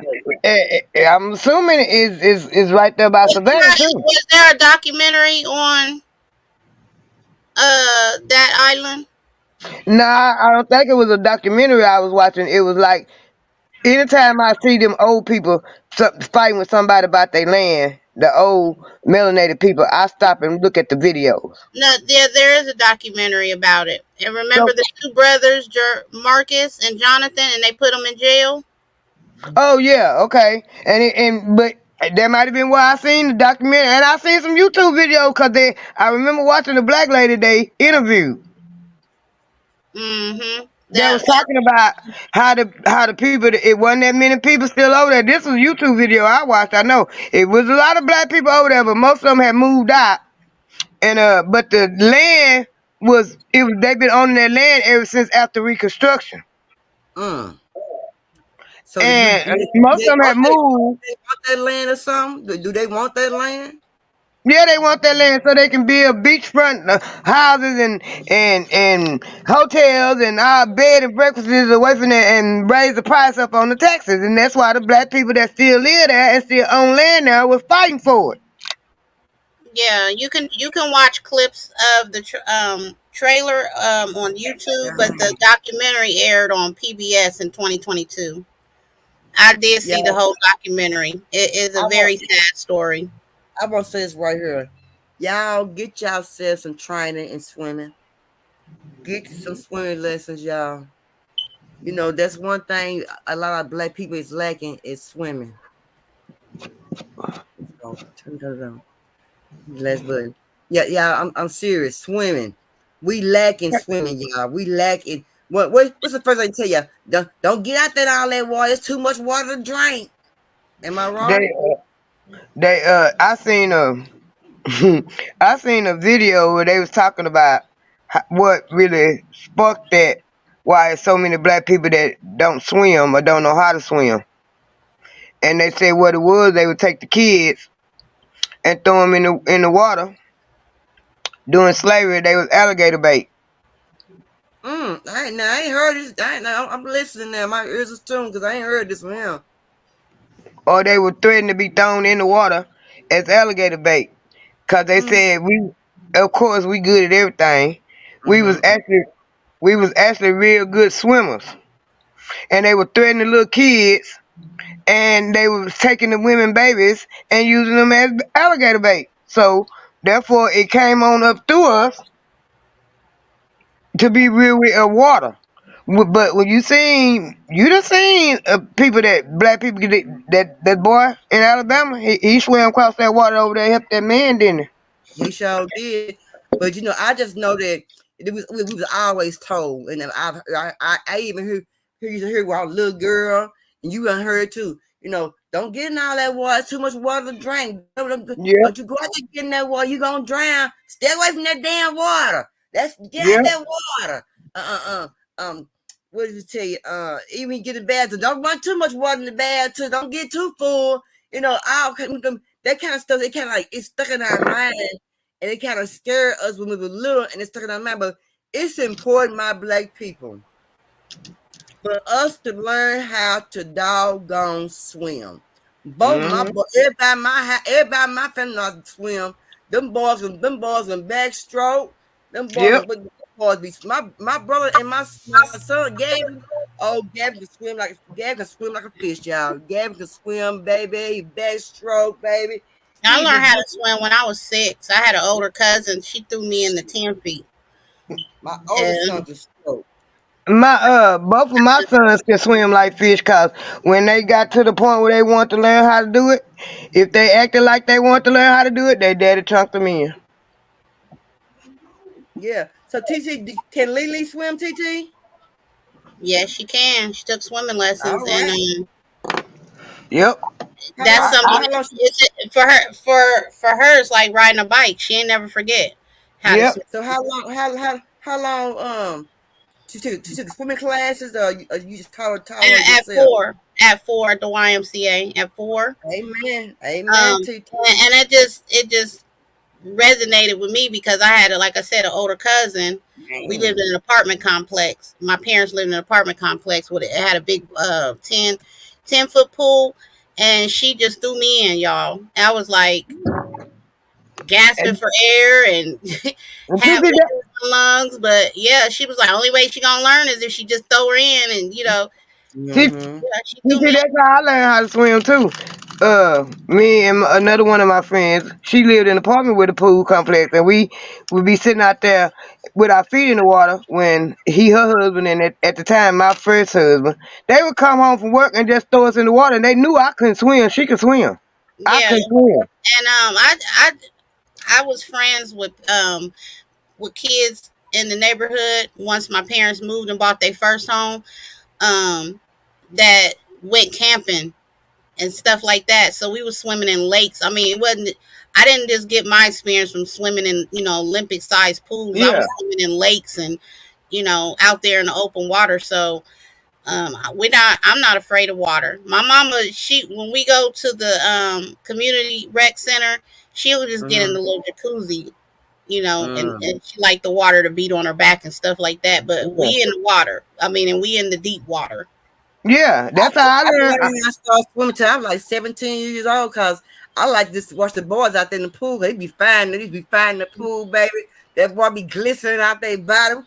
I'm just fast, y'all. Let me tell you. Yeah. So some teenagers taught me how to swim. I didn't know how to swim. I was 17. Some boys taught me how to swim. I was 17 when I learned how to, and I taught my other friend taught me a little bit because we got tired of them. I got tired of them throwing me in the pool. I said I'm finna learn how to swim. So she taught me how to swim underwater first, and it was gonna be a joke on them when he threw me in. I was gonna stay under there like I had drowned, and she had taught me how to swim under the water. Yeah. I mean, but even like Tori said, if you don't know how to swim, take a life jacket or some sort of floating device. And I paid for my boys. They daddy taught them. They daddy and my little nephew daddy taught one, and the other one his daddy taught him, and the little one he ain't gonna let you outdo him, and they swim like fish. My older daughter she taught going to the pool playing. She taught her own self. She'll tell you she taught her own self. Other people giving the tip, but I paid for the little one to get swimming lessons. That's how come she know how to swim. Man, I can swim my butt off, baby. Sure can, baby. What you say? I can. And a lot of those swimming lessons for the younger ones, they income based anyway. So yeah, just go to your little local community center, wherever they got those swimming lessons discounted for you. And actually, to tell the truth about it, the younger they learn, the better. Yeah, because they said babies are the best swimmers in the world. Weak in the water. Of course, Yeah, she had a life jacket or little floaties on her arms and stuff. But babies are natural born swimmers because they in amniotic fluid for 9 months. Yeah, but I was throwing her in the 5 foot. They said that's what they said. I heard a lot of people say the younger they learn, the better. And she I a water baby anyway. I love to see the baby swim. It's so safe for me to see the baby swim, for them to turn. They be turning all over again. I'm like, oh, they be so cute. Yeah, she was even kicking. She even knew to kick her little fat legs under the water. When they can't talk me into going swimming with them, because they always every summer they gonna go swimming somewhere. When they can talk me into going and getting in the pool with them, they like for me to play dead. I go in there and hold my breath and float back to the top.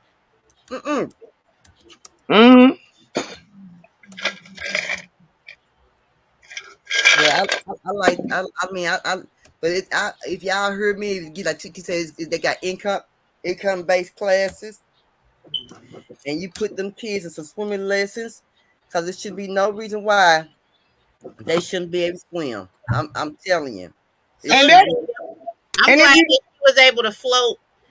What she did was floated. I'm glad that she just stayed calm and was able to float to shore, because that's the first thing they tell you: don't panic in the water, because that is what causes you to drown. So I'm glad she knew to do that, to save herself. And what a lot of people don't realize is that's actually a survival mechanism. Tori said Michael Jordan didn't know how to swim. Oh, really?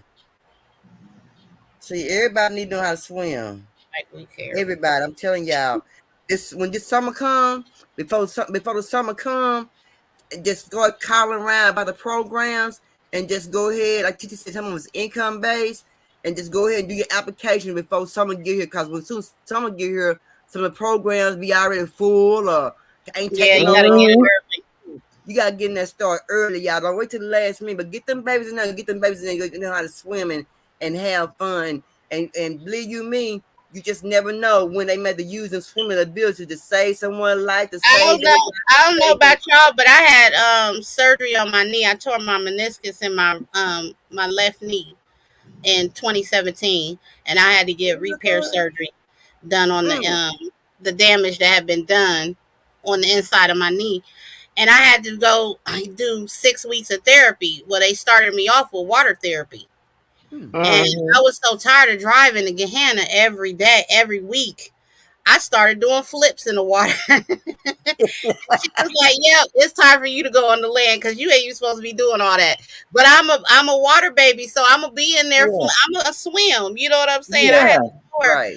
I don't got to do these stretches in the water. I can flip, honey. I Yeah. can flip right up underneath the water. She said, "Yep, time to get you on land." So, Y'all make sure y'all take care of that. Y'all, if y'all already know how to, they got swimming class for older people too. Y'all get in there and learn how to do that doggone swimming, y'all. Y'all, don't be ashamed. Shoot, older folks be in there swimming. Why not? Why you can't do it? Older men, older women. It's important to learn how to swim. I'm telling you, folks get drowned in bathtubs for no reason.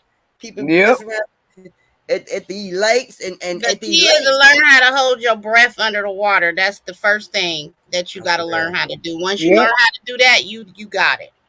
Yep.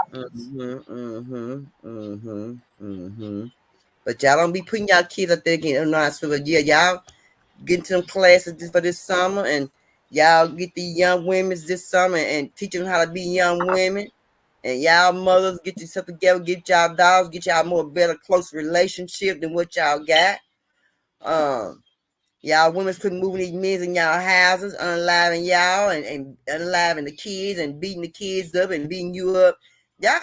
We gotta be more mindful, y'all, than what we do. You know, like I said earlier, it's winter time. Okay, it's winter time. You're gonna see all kind of fine men hanging out in the cut. You know why? Because they need them somewhere to go. They can't go to the park bench. They can't sleep in their car. They can't go to the train station, the bus station. They can't go nowhere in the wintertime because they need somewhere to go. When summertime comes, I'll say about March, around April, they also you're having all kind of problems. But now don't forget now it's income tax time too now around that time. Income tax gonna run out. Some of it start coming in, kicking in real good. They don't need you because you was a fool and bought them that car with rims, clothes, shoes. So they can sleep in that car. They don't need you no more now. They ain't gonna need no more help until when? October, November, December when it start getting cold again. Y'all quit moving them low life ninjas in y'all houses who can't buy y'all no bread, no water, no meal, can't pay a light bill, can't put a bed together, can't buy a bar of soap. Y'all quit cheating yourself. Treat yourself, ladies. Treat yourself. Treat yourself. Stop cheating yourself out of the things that you are owed. And that's what? Trustworthy, loyalness, understanding, what else? Come on, y'all. What else? All of that. Anything above it, all of Respect, it. loyalty. Yeah, come on, y'all. And stop expecting more than what you willing to give. Right. Right. And y'all That's an quit giving equal me. partnership. Yeah, y'all stop You giving don't these bring men in y'all more than what money. he bringing in more, and vice versa. Y'all learn how to respect each other and pay attention to them red flags. Yes, yes, and quit giving your goodies up so quickly.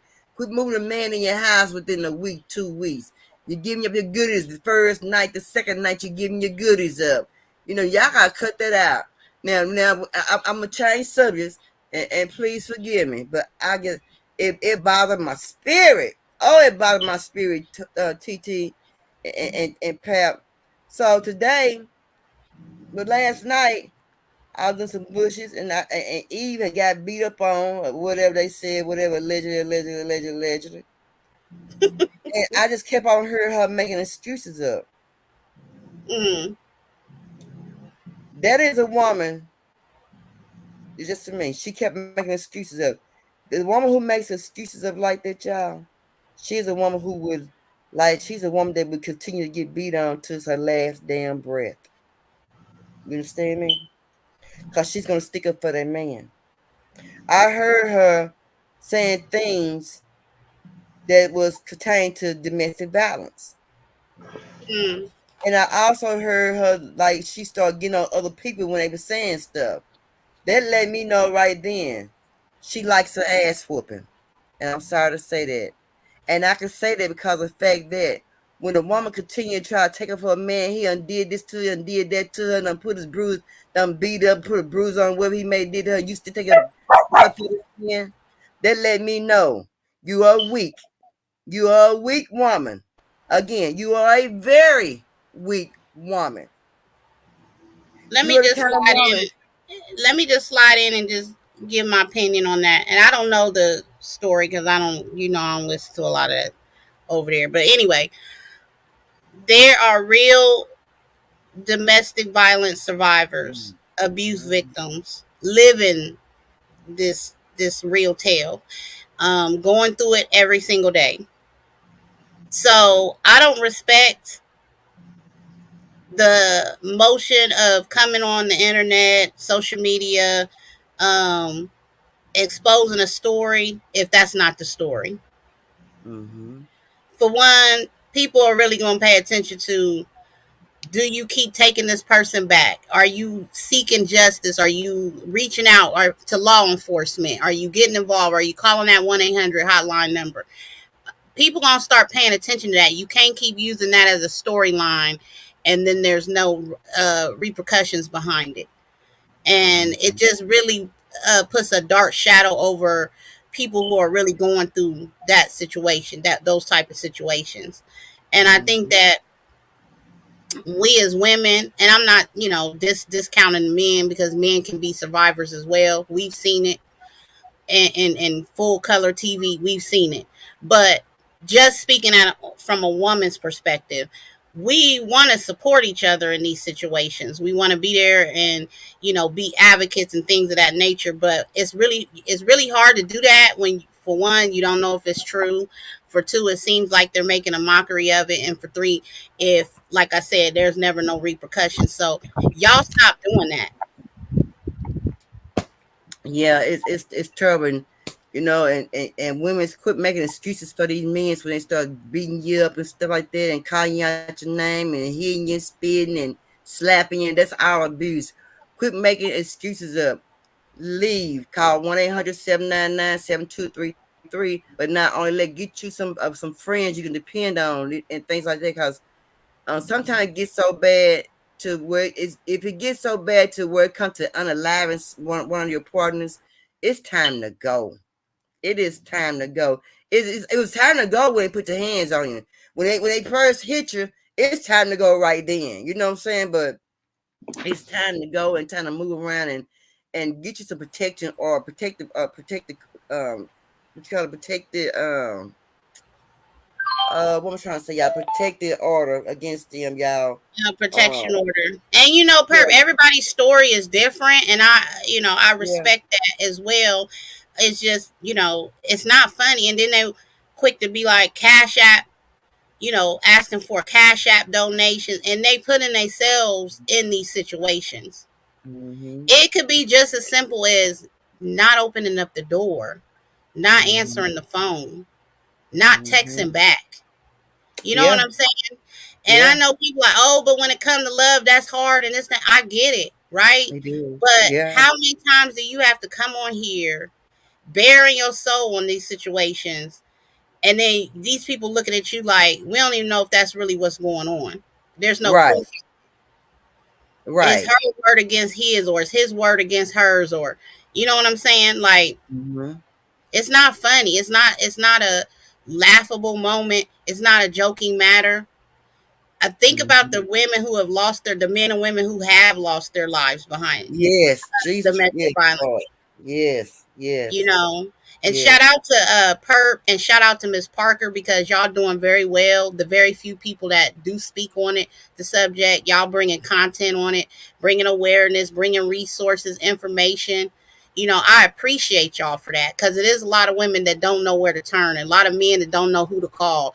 They embarrassed. This woman done beat Yeah, me to a pulp and I don't know who gonna even believe that because I'm a man. You know what I'm saying? right, I right. don't want to indulge in the stuff, the hearsay. You know what I'm saying? I don't want to indulge in that. I want to indulge in what's real, what's really happening when it comes to the people in our communities and the people that we're close knit tied in with. The people Hey, that Mahia. salute Mahaya, the people that we could be helping by spreading the word Mm-hmm. on. the That's dangers that's of domestic violence. She's that's showing why y'all I these yeah, clips, these news clips, and telling y'all these stories about women who are yeah. no longer here, women who can't tell their story. But So see, y'all you start wasn't taking that here. serious. You wasn't here earlier. I had put up my paperwork where my accuser would be getting free next month. But I saw your paperwork. I Yeah, know you a true survivor. I know yeah, Toya is a true survivor. I yeah. know Miss Parker is a true survivor. I know Mm-hmm. Pap is a survivor. You see what I'm Mm-hmm. saying? I'm Yeah, a survivor. I yeah. know that we as women have stood in the path of being in danger of having our lives Mm-hmm. taken behind a man That's beating right. on us, That's right. abusing us. You know what I'm That's saying? right. That's right. And This see, my stuff with thing is, Gigi and Eve, I can't get on board with it. No disrespect to them at all. You know what I'm yeah, saying? I still, you know, prayers up for them if that's really what's going on. But at the end of the day, like I said, it's hard to believe when this is first time, this is second time, this is third time, and yeah. it's the same storyline and it's content. But see, my thing is, TT, I put pressure on my accuser. You hear me? I made sure my accuser got locked up. When that man came into my house and we had that fight, we tore the whole house up. That same day, he did not get out of jail no more. No more. Because when that man Exactly. found him, he stayed in jail because of the fact that I went down there. I pressed charges.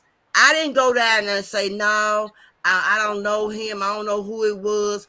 I pressed charges because of the fact that I value me.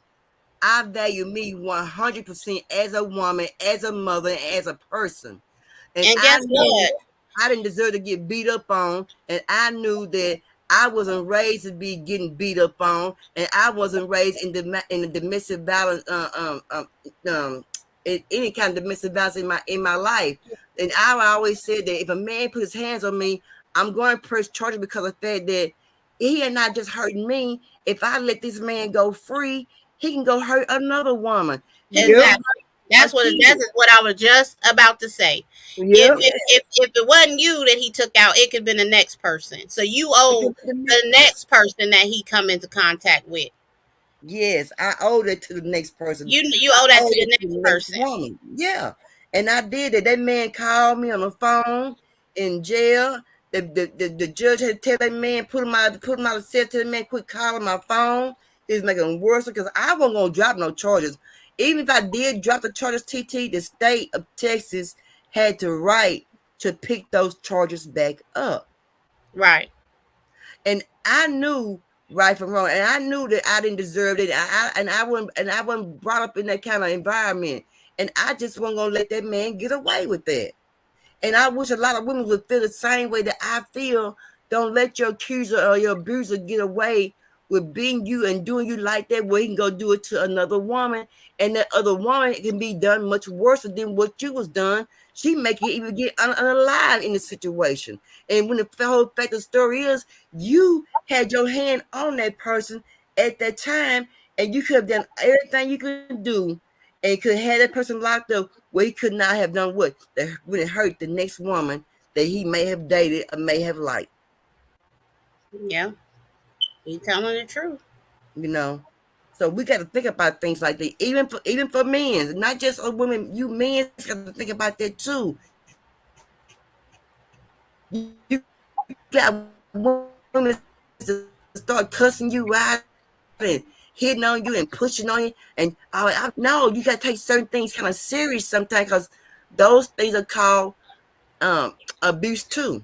But there are small abuse. But how it gets started, they be small, then get medium, then get big, bigger, bigger, and bigger, and get so big where you can't even control it no more. It ain't got out of control. Now you got to start getting protection orders, and you got to start moving in silence. You got to start, going to places where nobody know where you at, and then it start getting crazy. Then you see what I'm saying?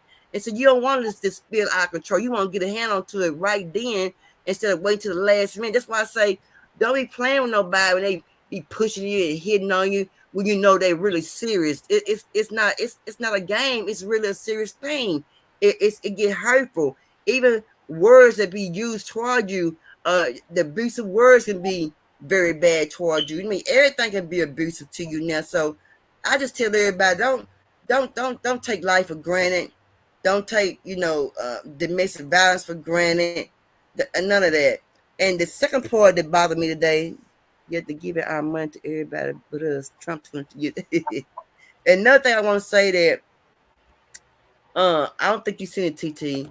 Wu had her mother come on a panel today on Skull Mysterious. What I didn't like was they call that woman all kind of names. The mama. I don't care how rude the mama is to nobody. That's still somebody's mother. I don't care what she may say or whatever. You still owe your elders some respect. I'm sorry. I'm just so sorry. I'm sorry. They call this lady HOs, biatches, talk bad to her. Got on that panel just going crazy. And I said to myself, I am at a zoo show. Get a cigarette. They show they butt, TT. What really surprised me and who surprised me was 88. She got on that panel and she did not show her butt like I thought she was. She fooled me. She really did. She knew how to really act. I couldn't believe it. But you people who's up on that panel, calling that girl mama H's and O's and still carrying on, that bothered my spirit so bad I couldn't even take a nap today, and I'm bothered by that. It bothered my nap. That's how it bothered my spirit so bad. That ain't cool. I don't care how you dislike a person, but you don't go and talk to nobody parents like that. That's crazy. You know what I'm saying? I'm glad I missed it, but it's a lot that I don't watch anymore. I don't entertain it. Yeah, now that I have been on my spiritual journey, I can't even. I can't even stomach it. I'm not gonna lie to you. I'm not even gonna be able to watch that because stuff like that that's going on that other sector, it don't sit. It don't. It's not getting along with my spirit. So I just choose to not engage. I have to hear it from y'all because I'm not watching that. That bothered me, sister. That bothered me, TT. And I said to myself, now it bothered me. It's bothered my spirit so bad I can't take it. Good night, Pat. Have a good evening. Love you. I wanted to pray before I go live. I had to pray before I went live. That's what you're gonna have to start doing, Perp. You're gonna have to stop watching it, engaging in it, and start praying for these people's souls. Because that's what they need. They need hands laid on them, they need prayer. And I mean it's prayer. And those are the ones who's gonna be the lost souls, TT. And what I mean by that, I mean who ain't gonna have. I'm praying they can get it together before Jesus' second coming, but if they don't, I pray for their souls. Yeah. And that's all with that one. Yeah, that bothered me so bad. I'm always going to support and be subscribed to the channels that spread positivity, love, affection to its subscribers, taking its subscribers into consideration, doing content that matters, that's affecting us, and it can help us come up with plans to do better. That's the only thing that I'm going to be, and I promise you in 2025, y'all for real are not going to see me on these channels. I mean, I've already stopped going on them, but that's a personal choice. You know what I'm saying? I gotta get me right, for real. I'm not gonna be going on ETT because that stuff is getting brought my spirit. And when I seen that girl mama like that, I mean, she ain't my for real, how can you ask for God's favor but you over there dancing with the devil? Because that's what you're doing. Yeah. You right. Even entertaining it. And I'm like, this stuff is about my spirit. And I know I got older and I'm into the Bible and stuff really bother my spirit. I got more godly and stuff bother my spirit, just little stuff. And I said, when next year, I said the same thing. When next year come, I'm unsubscribing from a lot of people while they fussing and cussing and arguing and people who can control their panels and kids, And you know mamas. that's what Toya talking about. That's how we think mentally. We like, okay, a soul tie is when you directly dealing with somebody like in a friendship or relationship. No, that's social media too. We develop soul ties on through social media as well. We may not directly know these people, but just their content can wrestle with our spirits and stuff. So that's why it's always important it's very important to be mindful of what you listening to. Yeah, I try to. I try to be mindful about who I hang That's why I around. got off. Yeah, that's why I got off Facebook. It was Yeah, who never I hang nothing but around negative. with. It wasn't, and I had, I'm deleting stuff, and they still coming over there with the negative. I'm like, okay, forget it. I'm gonna take the app off my phone. Eventually, that's what I did because, would you believe, like half of the people was my family members Yeah. that was friends with on Facebook. Yeah. So they Yeah. must be posting it, or they posting other people's stuff that's coming on my timeline. Yeah. I Yeah. just separated myself from it. Yeah, I can't pray for everybody, so I'm gonna just start separating myself from people because I can't pray for everybody because everybody, just can't pray for everybody. But Well, yeah, what you need to do is do a universal prayer over that whole sector. girl, Do a I wish I could universal go in. prayer. I wish I can go in, girl, and throw some blessing oil over there. You hear me, girl? Just start throwing blessing oil, blessing. Do it from afar so them spirits don't jump on you. Yeah, I wish I could just start throwing blessing oils on people because a lot And of a people lot of need times blessing when people oil. become, did you hear what happened over here on this channel or on this one? I'd be like, sure didn't. And I'd be like, damn, really? That's unfortunate. You know what I'm saying? Because Yeah, what other yeah. response can you give to it? They like it. You can't give It's no. You what can't give sells. Yeah, they built their content off of it. So Yeah. ain't really nothing you can. I mean, if you just in a like minded space spiritually, you shake your head at it and keep it moving, and that's Yeah. facts. Yeah. Yeah. Yeah. We're gonna. You basically you about right, TT. You is right. You definitely I right. mean, we've engaged in our fair share of drama on this app, and we've dibbled and dabbled in it. We not innocent of that, and we not perfect. Right. You know what I'm saying? But Yeah. at the end of the Right. day, you got to self consciously make a decision on what you're gonna continue, what you're gonna allow to continue. And Yeah. me, I just choose not to. And it ain't out of no Mm-hmm. disrespect towards nobody. That's just the path I'm on. You know. Mm-hmm. Mm-hmm. Mm-hmm. So Mm-hmm. But I can say that Scoman Steers have cleaned her channel up. She don't do the kids stuff, whatever. And my hair, like he just cut everybody out. But like I said, I just try not to go to nobody panels and nobody chat every now and then. If I'm up in the middle of the night, at 2, 3 in the morning, I'm up going to the bathroom. I'm up, can't go to sleep. I might turn something on so I can go to sleep. Other than that, I well, try. salute to them if they are uh standing Mm-hmm. up for their channel, their subscribers, because Oh at the yeah. end of the day, that's what it's about. Your audience, your subscribers, the people, the audience that you're reaching, the people that are dedicated to coming over there. Forget what everybody else is thinking you should be doing with your content and saying and engaging in. It ain't about them. It ain't about the cash apps, the super chats.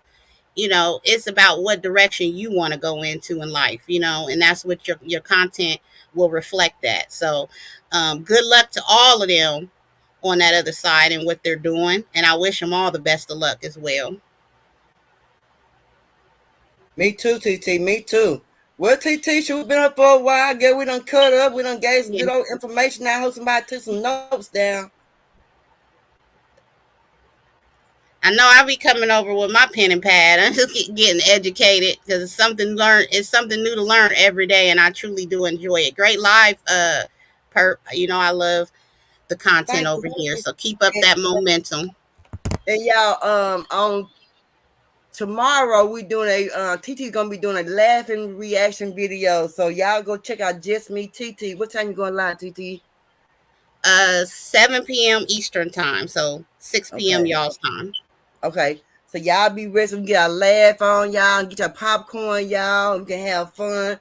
sometimes it's good to have a good laugh, and it's good to be in a place where you got good people, good laughter, you know, and it makes your day go by really good, you know, because laughing is really, I guess it's a good thing, you know. I feel it's a good thing when I laugh. I feel good when I laugh, and when I Right. laugh really, really hard, I feel really, really good, and it make my whole day go by smooth. I mean, smooth, really Sure smooth. do. But And y'all, in these trying times and everything going on in our world, sometimes you got to laugh to keep from crying, right? So that's the message that we going to be spreading tomorrow on the live. We just going to kick back and laugh, and then we going to get into the serious stuff, our political conference. So I hope y'all ready for that as well. But I'm going to go ahead and let you end out your show, Perp. I want to thank you for having me up. Everybody stay blessed. Keep loving on each other and watching out for each other and uplifting each other. Y'all have a good evening. that's right, TT. Thank you, baby. You welcome. Love you, Perp. Love you too, baby. But y'all know, we got to stick together, y'all. Like I said, if you're in any kind of domestic violence, you know, call at 1-800-799-7233 and put it back up here so y'all can have it. If anybody need it, we write it down real quick. I tried to make my best to put it through the whole talk about the number and say the number through the whole live, so everybody know, you know, what the number is. And this number is for a man. It's for a woman, which men or women. If you got children, you can also have your children involved. If you're in domestic violence, get out, get you a safe haven. Make sure your abuser don't know where you're going. Make sure you and your abuser friends are not don't have the same friends. Get a friend that your abuser do not know. That way he won't be to harass anybody because he don't know that person. Start saving some money up so you can, you know, move out swiftly. If you got kids, start saving your money. And get things together where you start registering in other schools and different places. Get your protection order, which if you need a protection order, get your protection order from your local police department. Call 911, or you can go down to your local police department and get your protection order in your city and state. Also, you can go online and find numbers as well for survivors who also can help you in different situations that you may need. You can contact PAP as well for if you need someone to talk to. You can contact me. You can contact us at videoentertainmenttv@gmail.com. Or you can also find me on Instagram at Video Entertainment TV. You can find me on TikTok at Video Entertainment TV. You can find me on Facebook, Video Entertainment TV, domestic violence and gun violence, men and women against that. And you can also just call me. If you just email me and you want to talk, I can give you my phone number. We can talk on the phone or whatever. But I am here for you. If you need somebody to talk to in the middle of the night, 2, 3, 4, 5 in the morning, I'm here 6, 7, 8, 9, 10 in the morning. I'm here late at night. I'm here. Just call me and I'm gonna answer my phone. Email me. I'm gonna answer whichever way you want to reach me. Let me know, and I'm there to help you no matter what. That's what I'm here for. I am, and I will always be an advocate and put out awareness for domestic violence, gun violence, being violated, and also feeding the homeless. And also, I'm talking about feeding the homeless. If you have any clothes you want to donate, let me know. You can email me, let me know as well. I can pick those up. If you want to donate any food, beans, rice, water, coffee, hot chocolate, let me know. I can pick up at Walmart curbside. I'll be more than happy to do that. But I just want to say that I love each and every one of you, men and women. Don't let nobody steal your joy. Don't let nobody beat up on you. They not voting at all. Beat up on you, take advantage of you. Stand your ground. Stand your rights. Hey, pretty black. Anyway, y'all know our motto. The 26th through the 28th, we'll be doing the conference, the vote, the debate. Me and TT. So y'all make sure y'all join and show out and come in and support us. We're gonna be on TT channel for the Republicans. We're gonna be, for the Democrats, and over here we're gonna be for the Republicans. So if you want to be on the Republican team, which I do need some more people, just let me know. And that you want to be on my team. If you also want to be on TT team for a Democrat, let her know. And I think we got the ones who don't, and we gotta have a section, I think, with Naomi Watch with the people who don't, people that don't vote or won't vote or whatever they want to call them. Y'all know what I'm talking about, those people. But anyway, after I come back from that, I'm gonna get with TT and try to see about what Miss Leggett talking about the lady, about Micah or Mika, the story on her. And I'm gonna be doing a story here pretty soon with Tari. We're gonna talk about left eye.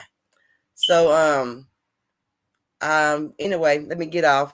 But I just want to let you know that I love you all. Y'all take care of yourself and don't let nobody jump on you all, and don't you put your hands on nobody. You know, when you put your hands on somebody, it give people the reason to put their hands on you, right? So do not put your hands on nobody. No pushing, shoving, cussing. No, if you got to cuss a person and all that, just bag up from them. Give them a couple of days to get themselves together, because evidently they don't appreciate you as a person that you are. Okay? And don't ever forget that Perp ain't never been domestic violence. We all have had domestic violence. And if you started from the show, I showed you my letter with my demise. Will be getting out of jail pretty soon. He can't come to Texas. He can't contact me, anything like that. I was told to give me a protection order, but I got one right here on the side of me.